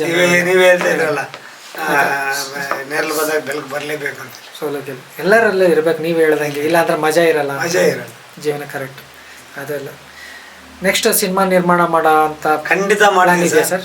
ನನ್ನ ಸ್ಟುಡಿಯೋ ಮುಗಿದ ತಕ್ಷಣ ಪ್ರಥಮ ಮೂವಿ ನಮ್ಮದೇ ಇದ್ರೂ ಇರ್ಬೋದು. ಮಾಡ್ತೀನಿ, ಒಂದು ರೇಂಜಿಗೆ ಮಾಡ್ಬೇಕಂತೇಳಿ ನಾನು ಅಂದ್ಕೊಂಡಿದ್ದೀನಿ. ನಮ್ಮ ಮಗನೇ ಹೀರೋ ಮಾಡ್ತೀನಿ. ದೊಡ್ಡ ಮಗನ? ಚಿಕ್ಕ ಮಗ ಏನು ಮಾಡ್ತಾ ಇದ್ದಾನೆ ಅವನ್ನೇ ಹಾಕ್ಕೊಂಡು ಖಂಡಿತ ಮಾಡ್ತೀನಿ ಸರ್. ಮೂವಿ ಅಂತೂ ಮಾಡದೆ ಬಿಡೋದೇ ಇಲ್ಲ. ಏನೋ ಲಾಸ್ ಆಗ್ತಾ ಇದೆ ಅದೆಲ್ಲ ಸೆಕೆಂಡ್ರಿ, ಇವೆಲ್ಲ ನಾವು ಇರುತ್ತೆ ಅನುಭವದಲ್ಲಿ ಹಂಚ್ಕೊಳ್ಳೇಬೇಕು. ಮಾಡಲೇಬೇಕು ಸರ್. Thank you. ನಿಮ್ಮ ತುಂಬ ಬ್ಯುಸಿ ಶೆಡ್ಯೂಲಲ್ಲಿ ನಾವೇನೋ ನಿಮ್ಮನ್ನು ಕೇಳ್ಕೊಂಡ್ವಿ, ಬಂದು ನಮಗೆ ತಮ್ಮ ಚಿತ್ರರಂಗದ ಅನುಭವ ಎಲ್ಲನೂ ಹೇಳಿದ್ದೀರಾ. ಮುಂದೆ ಬರೋ ಅಂಥ ನಿರ್ಮಾಪಕರಿಗೆ ಅಥವಾ ನಿರ್ದೇಶಕರಿಗೆ, ಹೀರೋಗಳಿಗೂ ಸಹ ನಿಮ್ಮ ಕಡೆಯಿಂದ ಬಂದಿದೆ ಮಾಹಿತಿಗಳೆಲ್ಲ. ತುಂಬ ಧನ್ಯವಾದಗಳು ಸರ್. ದಿನಕ್ಕೆ ನಮಸ್ಕಾರ ರಾಮ್ ಅವರೇ. 23 ಚಾನಲ್ ಯೂಟ್ಯೂಬ್ ಚಾನಲ್ಗೆ ಸಿಲ್ವರ್ ಸ್ಕ್ರೀನ್ ಧನ್ಯವಾದ. Silver screen 23 channel BB Ram ಅವ್ರಿಗೆ ಧನ್ಯವಾದಗಳು. ಯಾಕಂದರೆ ಎಷ್ಟೋ ಒತ್ತಡದಲ್ಲಿ ಇರ್ತೀವಿ. ದಿನ ಬೆಳಗಾದರೆ ಅಲ್ಲಿ ಕೆಲಸ, ಇದು ಏನೇನೋ ಒಂದು ಫೈನಾನ್ಷಿಯಲ್ ಆಗ್ಬೋದು, ಇನ್ನೊಂದು ಆಗ್ಬೋದು, ಎಲ್ಲ ಒತ್ತಡದಿಂದ ಇವತ್ತು 1.5 hour 2 hour ಎಲ್ಲೋ ಲೋಕಕ್ಕೆ ಕರ್ಕೊಂಡು ಹೋಗಿದೆ. ನಾನು ಚಿಕ್ಕಂದರಿದ್ದಾಗ ಏನೇನು ಮಾಡ್ತಾ ಇದ್ದೋ ಅವೆಲ್ಲ ರಿವೀಲ್ ಆಯಿತು. ನೀವೇನಾದ್ರು ತಿಳ್ಕೊಳ್ಳಿ. ಖಂಡಿತ. ನಾನು ಹೆಂಗೆ ಸಿನಿಮಾ ರಂಗಕ್ಕೆ ಬಂದೆ. ನಾನು ಚಿಕ್ಕದಲ್ಲಿ ಈ ಕಲ್ಲೆಕಾಯಿ ಮಾವಿನಕಾಯಿ ಎಲ್ಲ ಕಲ್ತನ ಮಾಡಿ ಸಿನಿಮಾ ನೋಡ್ತಾ ಇದ್ವಿ. ಆಗ ಆ ಗೇಟಲ್ಲಿರೋನ್ಗೆ ಒಂದು ಸ್ವಲ್ಪ ಚಿಲ್ಲರೆ ಕೊಟ್ಬಿಟ್ಟು ಬಿಟ್ಬಿಡೋ. ಅವಾಗ ಎಷ್ಟಿತ್ತು ಸರ್ ನೀವು ನೋಡಿದಾಗ? ಸರ್ ನನಗೆ ತಿಳಿದ ಮಟ್ಟಿಗೆ ಫಸ್ಟ್ 30 ಪೈಸಾ 30 ಪೈಸಾ ನೆಲ 25 ಪೈಸೆ ನೆಲ ಮರಳು ಮರಳು 30 ಪೈಸಾ ಚೇರ್ ಚೇರ್ ಕಪ್ಪನ್ ಚೇರ್ ಕಪ್ಪನಿ ಚೇರ್ ಚೇರನಿಲ್ಲ ಮಡ್ಸೋದು ಮಡ್ಚೋ ಚೇರ್ ಅದು ಅದಕ್ಕೆ ಇದಕ್ಕೂ ಒಂದು ದಾರ ಕಟ್ಟಿರ್ತಾರೆ ಬೇರೆ ಏನಿಲ್ಲ ಅಷ್ಟೇ. ಅದು ಕೊಟ್ಬಿಟ್ಟು ಒಳಗಡೆ ಹೋಗ್ಬೇಕು. ನಾವು ಏನು ಮಾಡ್ತಾ ಇದ್ವಿ ಬುದ್ಧಿವಂತರು ಮನೆಯಲ್ಲಿ ಕಲ್ತನವಾಗಿ ಮಾಡೋದು, ಅದನ್ನ ಜಗಲಿ ಮೇಲೆ ಮಲಗಿರ್ತೀವಿ, ಒಬ್ರಿಗೊಬ್ರು ಸಿಗ್ನಲ್ ಮಾಡಿಕೊಂಡು ಎದ್ದು ಬರೋದು. 3-4 ಜನ ಬರ್ತಾ ಇದ್ವಿ. ಅಲ್ಲಿ ದಾರಿಯಲ್ಲಿ ಮಾವಿನಕಾಯಿ ಕಲ್ಲೆಕಾಯಿ ಒಂದಷ್ಟು ಕಿತ್ಕೊಂಡು ಹೋಗೋದು. ಅಲ್ಲಿ ಒಬ್ಳು ಮುಸ್ಲಿಂ ಅವಳು ಓಬಮ್ಮ ಅಂತ ಇದ್ಲು, ನಮ್ಗಂತ ಸಣ್ಣ ಮಕ್ಕಳಾಗ. ಆ ಯಮ್ಮನಿಗೆ ಅಲ್ಲಿ ಅಂಗಡಿಯಲ್ಲಿ ಕೊಟ್ಟರೆ ಏನೋ ಒಂದು 10-20 ಪೈಸೆ ಕೊಡೋರು.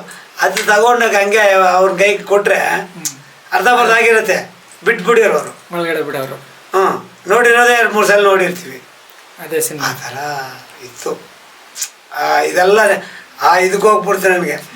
ಎಷ್ಟು ಮೈಂಡಲ್ಲಿ ಈ ಗಂಟುಗಳು ಕಟ್ಟಿತ್ತಲ್ಲ ಎಲ್ಲ ರಿಲೀಫ್ ಆಗೋಯ್ತು.